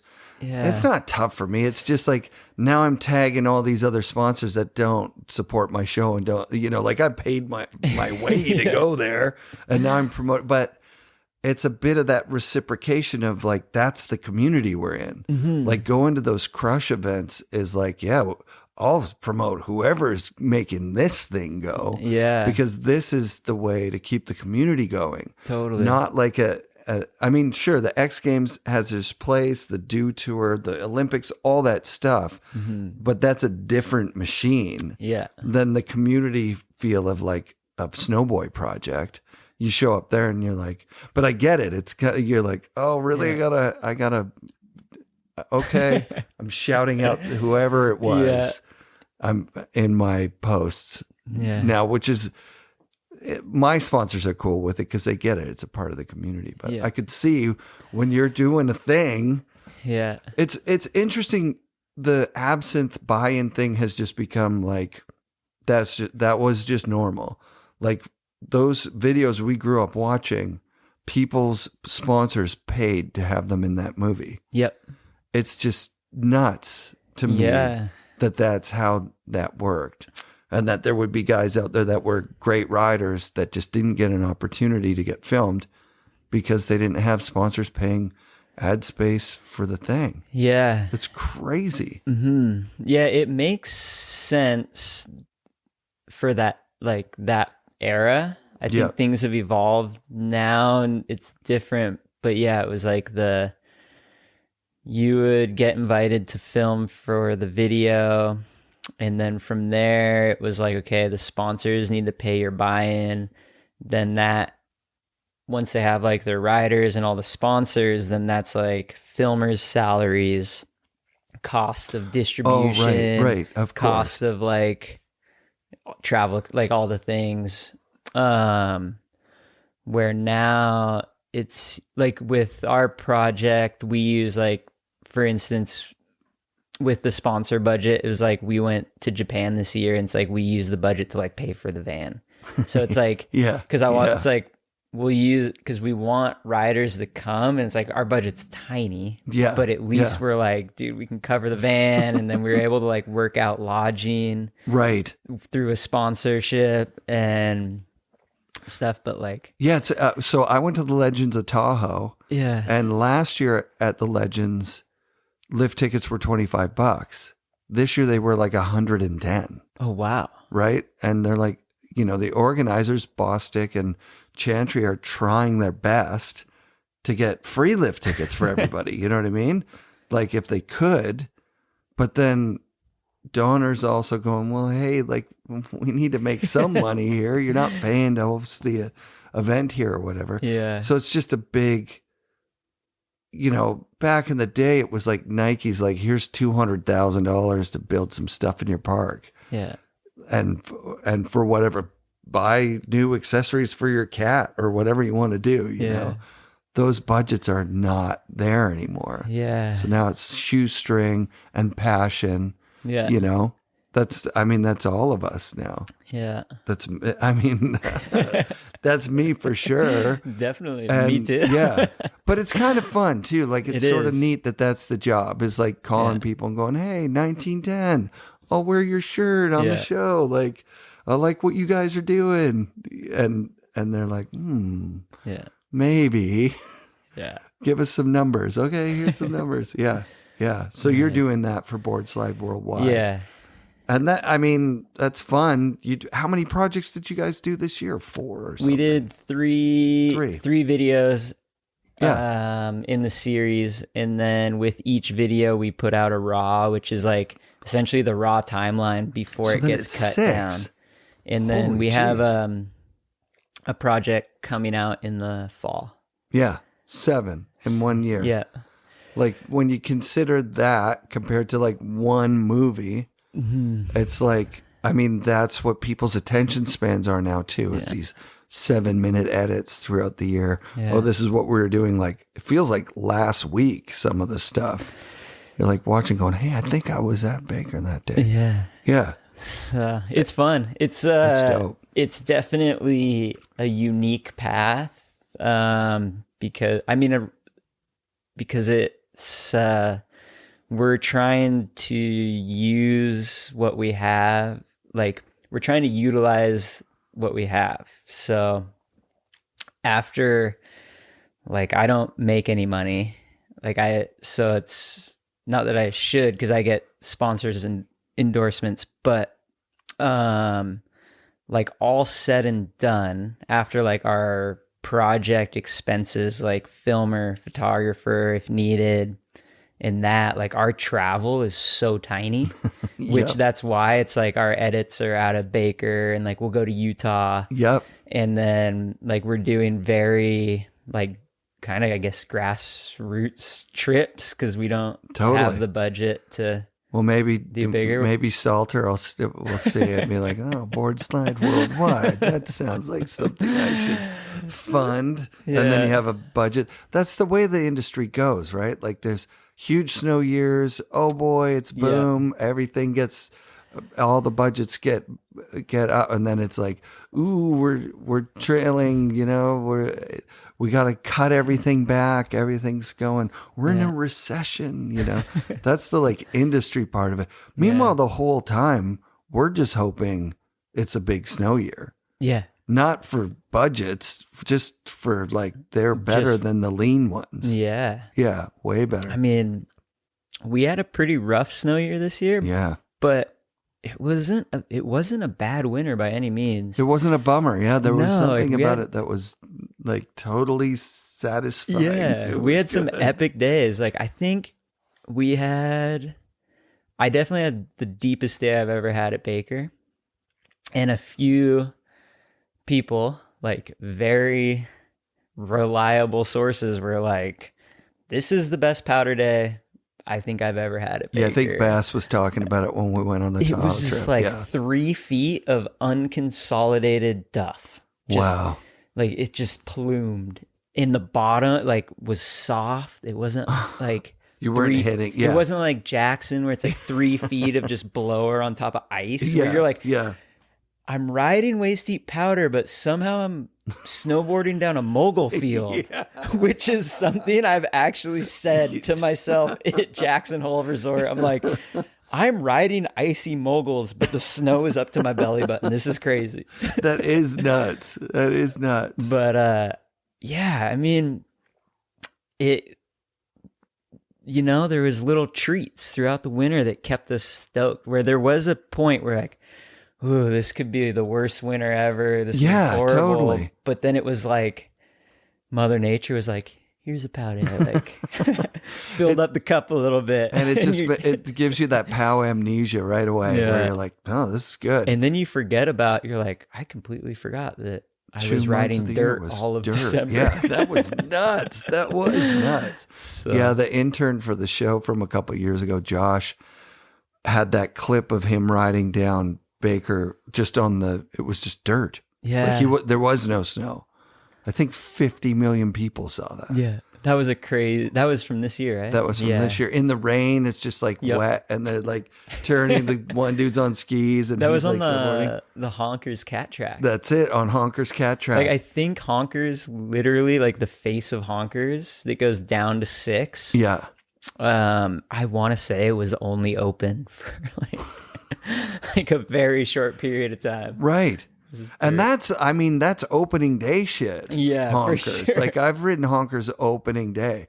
That's actually kind of a fun fall line for opening day if you get there early enough, and you get not just kind of. It's an awesome fall line if you know your way across the cat track without getting cliffed out. That's back to the kickflip on the road gap. Yep. Honkers, I refer to it as like my El Toro. Like Jamie Thomas kickflipping El Toro. Yeah. Because I love snow skating. Yeah. So once spring hits and it's slushy, I'm like, oh yeah, snow skate season.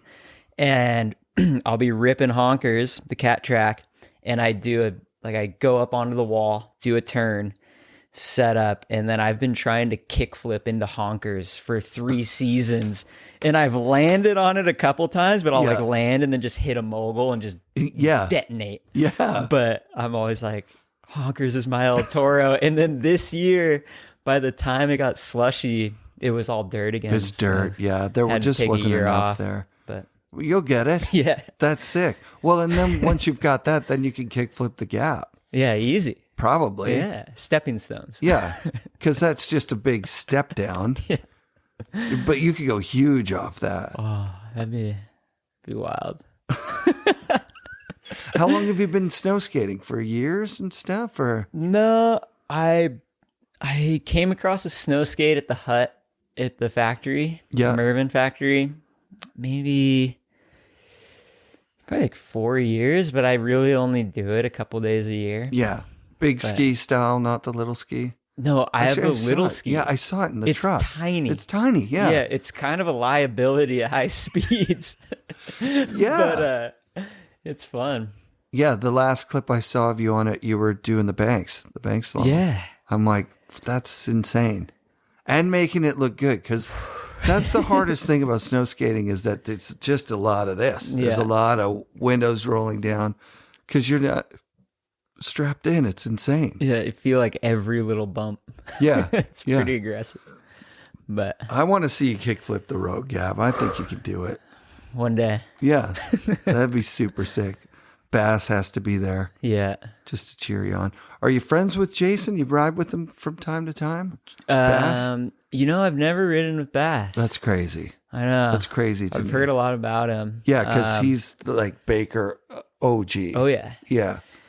And just like a good dude. Yeah. And a fast rider. Super fast. Yeah. I ride with like Temple and Cannon. See them up there a bunch. I rode with Cannon a lot this year. Yeah. I ride with like Jason Loeb and like his family. Dope. Like Max and Callie. Yeah, because it used to be Bass and Loeb. Like that. Yeah, the Oi Boys. The Oi Boys, dude. I actually heard you saying Oi in the Velvet Castle thing, and I was like, that's dope. Oi, Oi. Oi. There's a couple of times. Yeah, where I was like, that's sick. Yeah. But, dude, I pulled out issue 0 because I thought it was suiting. There's this photo of Ox. Yep. It's got to be from AK, but he's just doing like a huge heel side turn, big old roost. Yeah, and hold that up for the camera there. Yeah, there you go. So, damn. I mean, issue 0 frequency is like, it's a pretty iconic issue for snowboard magazines, but that photo, I was always like, who is Ox? I never knew who Ox was. Right. But I loved that photo. And one day, stormy Mount Baker day, we get off the chair and I'm strapping in on the elbow, and this big dude pulls up on a doughboy. And I was like, whoa, like this dude's sick. Like, no idea who it was. And he's like, hey, can I tag along with you guys? I don't have a partner. We're like, yeah, for sure. And then he just drops in. He's on a doughboy, like takes off. We're like just kind of party lapping this mellow line. And he was ripping, and I was like, who is this dude on a doughboy ripping? And we get to the bottom, and he like looks at me, and he's like, oh, sick. Like, you kept up. And I was like, in my mind, I was like, yes, whatever, like, cool. And either way, we parted ways. We're like, sick run. He's like, yeah, dude, sick. That was dope. And I was like, who was that guy? And Colin Wiseman from Snowboarder Journal, he's like, dude, that was Ox. And I was like, no way. That was like the Ox. Like, I was like, he has my favorite photo in issue 0 of him just like Cadillac heel side turn of just like the biggest rooster tail. Haven't seen him since. We never exchanged names, but that run was iconic. Like, went down as one of the sickest runs because I was just, like trailing, just kind of watching him like, dude, this dude is ripping. Yeah. Yeah, good style. Very Good aggressive. style. The Baker, that era of Baker guys, so like I had a very similar experience with Farmer. He was like the first snowboarder I interviewed for FNRad, other than Dmitry Milovich and Sherman Poppin. So I'd had those two guys in the can. I come down to Baker. It was a similar year to this year where there was no snow anywhere, way too late in the year. It sucked. And Sean had driven all the way from Tahoe because he heard it was going to snow a foot. It wasn't like an epic day, but it was like a good day. Yeah. And just following him, he was riding a Yes 420 actually. Oh, nice. Which is like, he should be on a doughboy, right? He's on a 420 and he's ripping, and just following him, just how aggressive they ride the mountain. Yeah. And Ox, same thing. I've had an Ox day just like you, where he's like, can I crew up with you? You just by yourself? I'm like, yeah, I'm waiting for anybody. He's like, well, let's go. And then just watching him tear it up. And then Tex is another guy. Yeah. Dan Donnelly is just so friggin' good. You got history here. Fulton, Bass. A lot of history. Baker is nuts, people that ride it. Yeah, it's inspiring. It's honestly, like, as a mountain rider, I guess, backcountry rider, just all mountain rider. Yeah. It's the ultimate. It's like technical. It's challenging. You have to learn your way around and figure it out. Like, the people that snowboard here are super strong, and like, it really kind of prepares you for anything. Yeah. And it's like, by the time January comes around, like, your legs are strong, and like in the Craig Kelly book, when he's talking about when he discovered one of the lines, and it makes so much sense. Like, the way he discovers it, he's like, it's crazy, like storming, but then you like tuck in and it's like quiet and just calm. And then you like shoot out again and it's all crazy, like stormy.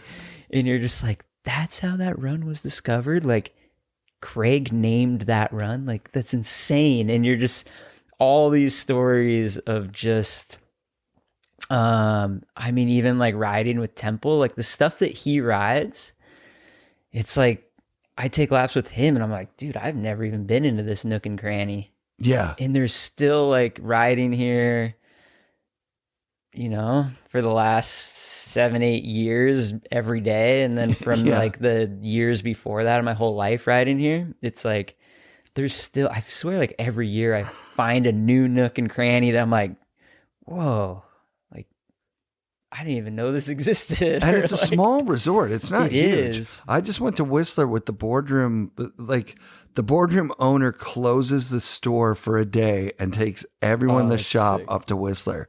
There was like 40 people. And I was like, holy shit, Whistler is humongous. It's insanely huge. Yeah. But not every part of it is gnarly. Like there's a lot of moving around. There's a lot of traversing. There's a lot of cat tracks and long run. Oh, let's try over here. And you have to kind of take a lift up and down to another one and up to another one.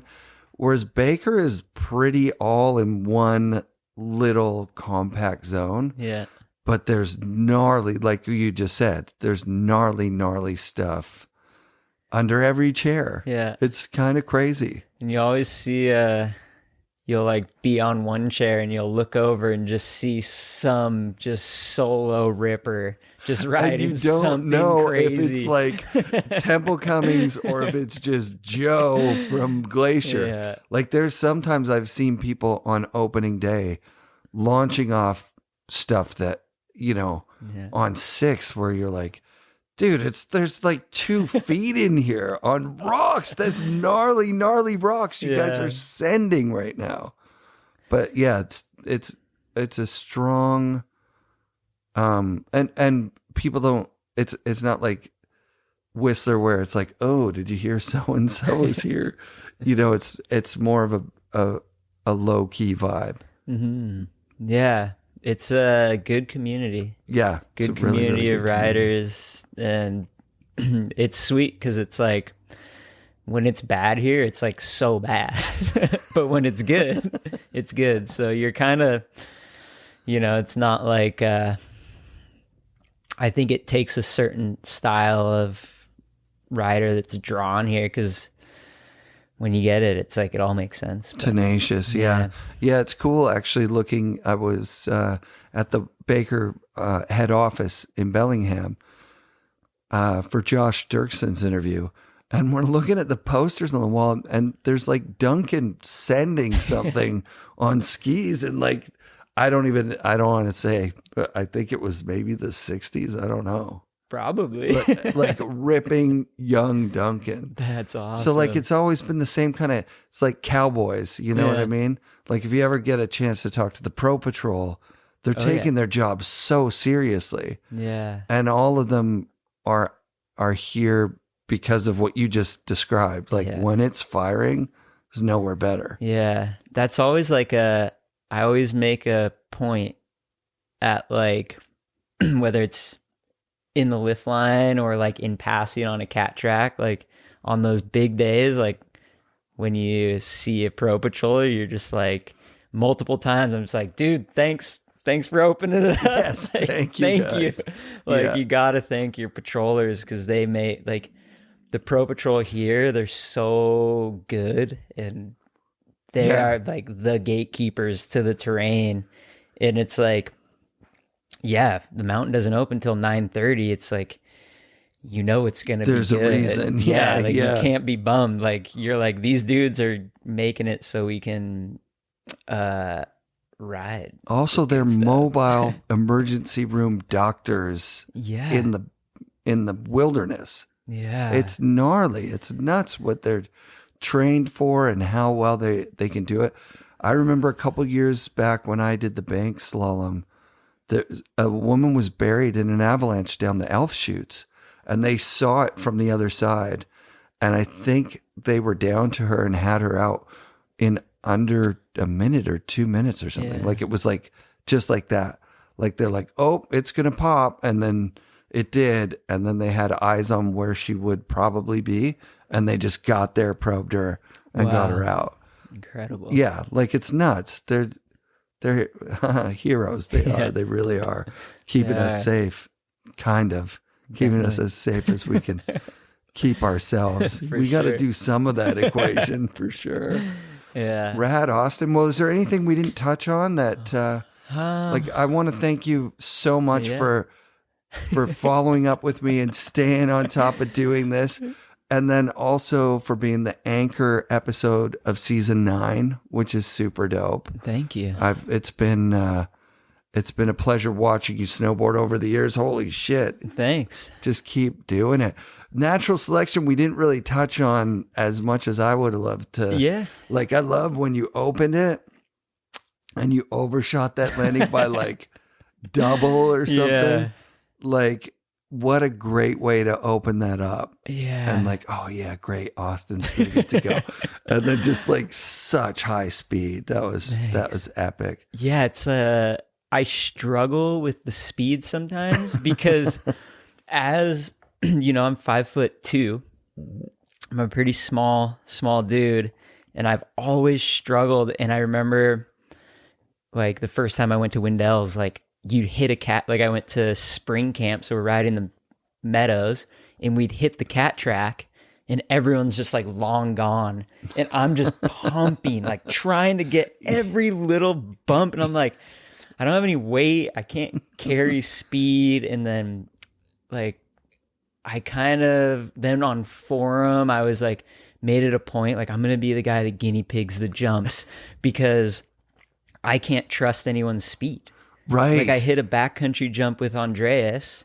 He went first, perfect speed, started from the same spot, landed in the middle between. It was like it was the Whopper in Tahoe, that like famous jump across from Sierra. And I'm like, you know, he goes first. I'm like, oh, dude, sick. Speed was awesome. Looks great. All right, I'm going. I'm like going front 7.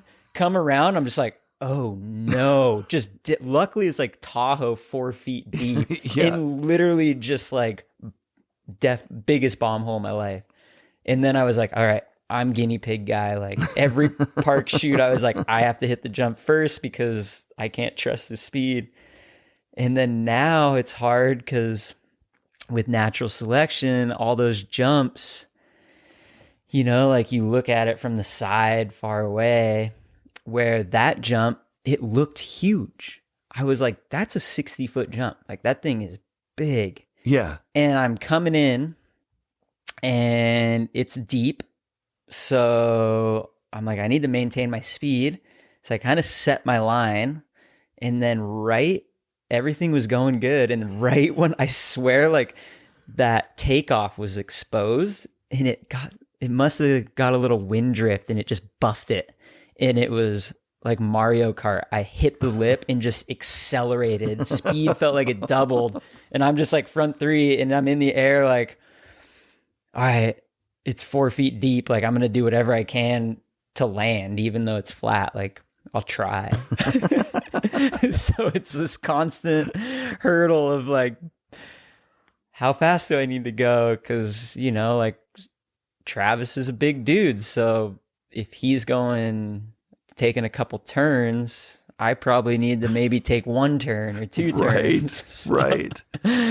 It's I can't wait to see you win it. I think you'll win it one day. Thanks. It's just like it's like your style of thing, right? Like it's just, but it's getting super tight this year. The competition was insane. Yeah, there's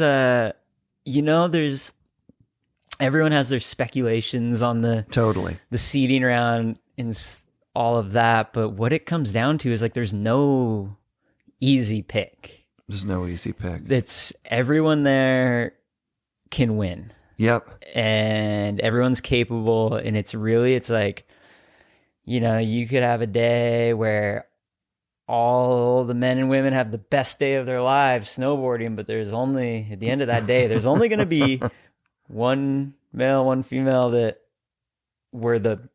they were the best of the best. So That's it's it. like, and it's a bit of luck in there, right? Like it's just like filming or something, like where you're trying to put down a line that looks really good. You're trying to flow it, and you're trying to, and you can mitigate certain things, but there's stuff that's out of your control. There is. And yeah, like judging's hard. So you're like, all right, I need to mix freestyle, but I also need to take risk. Yeah. I need to do a trick, but I also need to ride something gnarly. I need to like ride a new line. But then you're like, I really wanted to ride this line, and then someone rode the same line. You're like, do I go with the track or do I set a new track? Like, there's all these weighing factors, whereas like a competitor, it's like you feel like you're doing the world's hardest math equation. You're just like, all right, if the front three balances out the pillow line, and then I can put a method in there, but then ride switch for a feature, maybe my score will be good enough. Like, it's a shot in the dark. It is. It's got to be. And then you have to make all that line up and put it all down. Yeah. It's got to be such a bummer when you think you've got the speed and then the thing is so small. Yeah, that happened to me in the finals this year. Top hit, I was like, I want a front three into this face. Yeah. And I went off the takeoff and I was like, I don't have any speed. Oh, no. And I like did the world's smallest front three, and I was like, great. That was cool. It's wild. It's got to be wild. I saw you at the bottom during the live event, and just how you were, even when you were out, you were still stoked, and you were stoked for everybody there. It's like, yeah, you could tell that you don't weigh it so heavy that it's like, oh, if I don't win NST this year, what a bummer or whatever. It's like you're just stoked to. That's the story I'm telling myself. Totally, you're stoked to be there. Yeah, what a great crew of people to be amongst. It's amazing. Yeah. I think for myself, I don't compete on the regular. Yeah, but I'm a very competitive person, and I enjoy competition. Cool. I mean, I think anyone that says yes to it, like, I'd be lying if I told you, like, I mean, I do the comp and I want to win. Yeah, of course. But I know that I can manifest, I can do all the work, and I can train. But at the end of the day, it's like, it's either your day or it's not. Right. And for me, the natural selection, it's like not the end all be all. It's like part of my season that I enjoy doing. And this year I was stoked to make it through the duel, because that was a huge hurdle. And where was your duel this year? I watched it. It was in Colorado. With who was Red Gerard. Oh, that was a sick one. So then, so you have like the pressure of the duel, and you're like, okay, I'm committed to the duel because I want to do the natural selection. Yeah. Make it through the duel. That's like pretty stressful. And then you're like at the contest. And I always the thing that kind of keeps my headspace clear is like reminding myself that I'm there because I committed to being there, and like I wanted to compete, and I truly like enjoy the opportunity to strap in next to, like, this year it was Ben Ferg. Yeah. Like, I'm a huge fan. I see, like, we've never really gotten to film together, but like I love his snowboarding. So for me, I'm like, this is an amazing opportunity to snowboard with Ben. And that's dope. Like, unfortunately, one of us gets to move on. That but is then the bummer. Even like you move on and then you might get bumped out. It's like, there's no safe way to play it. But at the end of the day, it's like when I got knocked out, I was stoked because, it was like I got the opportunity to ride. Can't be bummed on that. Like, right. And the riding that day was top tier. It was like, well, I was surprised to find out that the competition, the Selkirk one, ran the next day. Yeah, because the weather window was you got to take it while you can. Yeah, we didn't even leave the Revelstoke venue until 5 p.m. And then they ran the one the next day. Yeah, it was like somewhere at the hangar. else. At 7, helied out. We did one warm-up run, scope, and then we started the comp. Oh my God. It was pretty wild. But yeah, by the time finals were running, it was like pretty cooked. Yeah. Not bad, but there was like there was a sun crust, and then the next day it was like +5 or 8 degrees. Oh, like it was run in warm conditions. Like it was real. Like the morning was as good as it gets. Like such good blower, and then as the sun heated up, and then it went into the shade, so it created that little bit of sun crust, I think. But even then, it wasn't bad. But yeah, they snuck in there. I don't know how they do it, but that's it. They have to do it, right? Perfect conditions. Yeah, Travis is a different person, right? Like he's running a show and competing in it. It's like nuts. It's like doing karaoke at your own party or something, like, and knocking it out of the park. It just doesn't make sense that he can, because he's very involved in the behind the scenes stuff too, right? Yeah, very involved. That's so nuts. Must be fun to sit with him afterwards when he has that release valve where he's just like, okay, it's done. Let's celebrate. Totally. Yeah. I think, I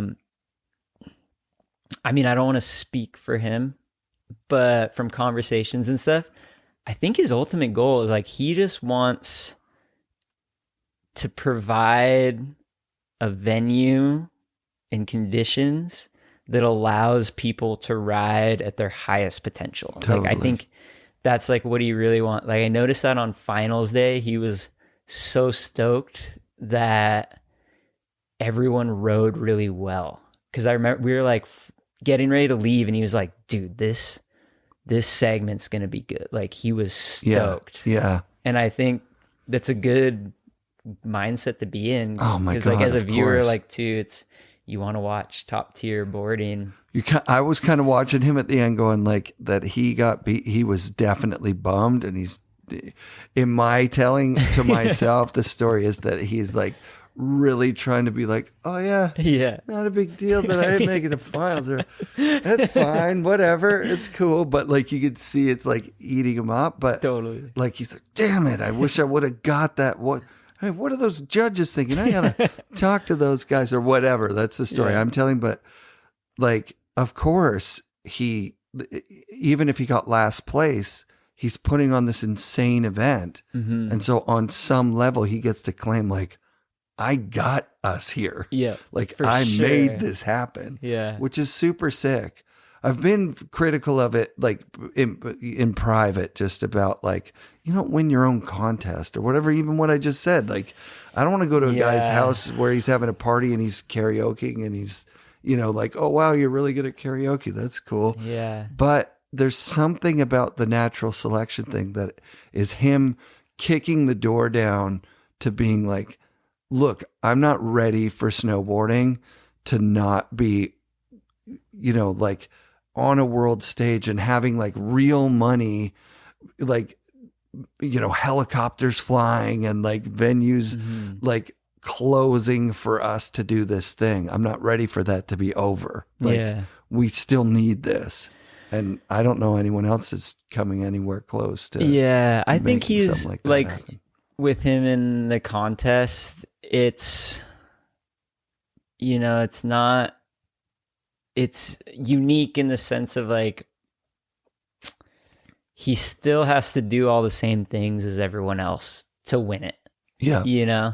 Like last year he had to do a duel, and he's kind of the face of the contest. It's kind of like Kelly Slater, Kelly Slater didn't start the WSL, right? But very much so is like a quintessential part of it. He's the face of it, and like, it's like any sport or contest. There kind of needs to be like the person, and Travis is still obviously one of the best out. There's no sign of him slowing down. It's so nuts. And it's like, if you beat, I haven't gone head to head with him, but if I did, and if I took Travis out, I'd be like, that is I could lose the next heat and I'm good. Like, that's it. Right. Yeah. It's definitely.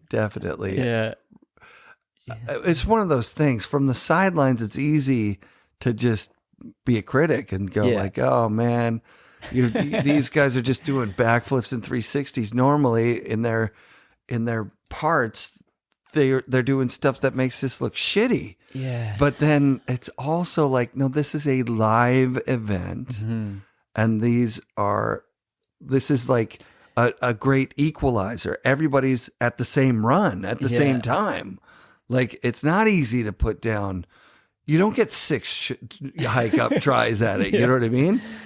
I would love. It'd be kind of cool though if they put like a back 3 tax. A back 3 tax. They're like every back 3 you just get deducted. Like they're just like, that's a 0. Just no back 3s allowed.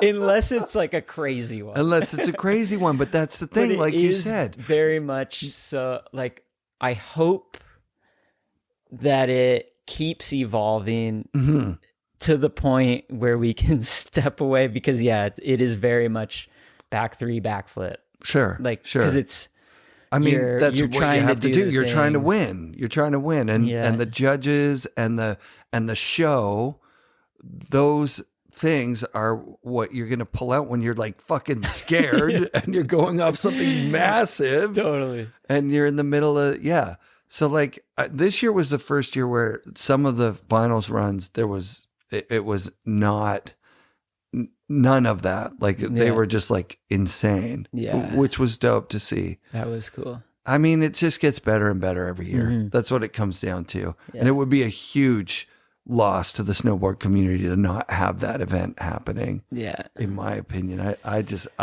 can't wait to see. I'm sure in the future, way down 20 years from now, there'll be someone who just enters on a pow surf. You know what I mean? That would be pretty sick. And that just holds their own on a pow surf. No Get bindings. Vole in there. Yeah, exactly. Just nuts. On his asthma. Unbelievable. Yeah. Right on, dude. All right, I got to get some food. Yeah, same. You got... appreciate you coming down. I appreciate you having me in your house, Baker. dude. This is sick. Yeah. I'd love to take some laps with you. We'll do it at Bowley. Dude, let's do it. Yeah. I'd be honored. Yeah. Oh, come on. It'll be fun, dude. Right on. Yeah. Austin, you're the best. Dude, thank you. Truly honored to be on here. Thanks, dude. Peace. Oh, that was great. Dude, thank you. FNRad shout-outs this week to Austen Sweetin. Thank you so much, man, for hosting me down at your house at Baker. Thank you, Patreon listeners. Thank you, Skyview campers. Thank you, Wired Snowboards, Fixed Bindings, Rip Curl Outerwear, NewGreens, and Boardroom. I'll still be putting out bonus content for a few more weeks. I'm working on a second podcast project called These Are My 50s, which I'll be posting for feedback on the Patreon before I put them out to the world. If you want to help support my not having a job other than podcasting, now is the lean time. With no more sponsor money left, it's truly crunch time, and your $5 a month can go a long way towards making my dream a reality. This season has already been absolutely dreamy. Quit my job, went to Baldface, rode with Tyler at Baldy, rode with the Legends of Tahoe at Donner. Thank you, listeners. You're the reason I do this shit, and you've changed my life forever. Next season is season 10, and I'm going after every Canadian pro from the golden era in an attempt to tell the history of snowboarding in Canada in 25 episodes. If you want to get involved as an interviewee, a sponsor, or a supporter, reach out to me at fnradpodcast@hotmail.com. I love you all. Thank you so much for an epic season. And be sure to come back next season for more FNRad snowboarding brought to you by FNRad Productions.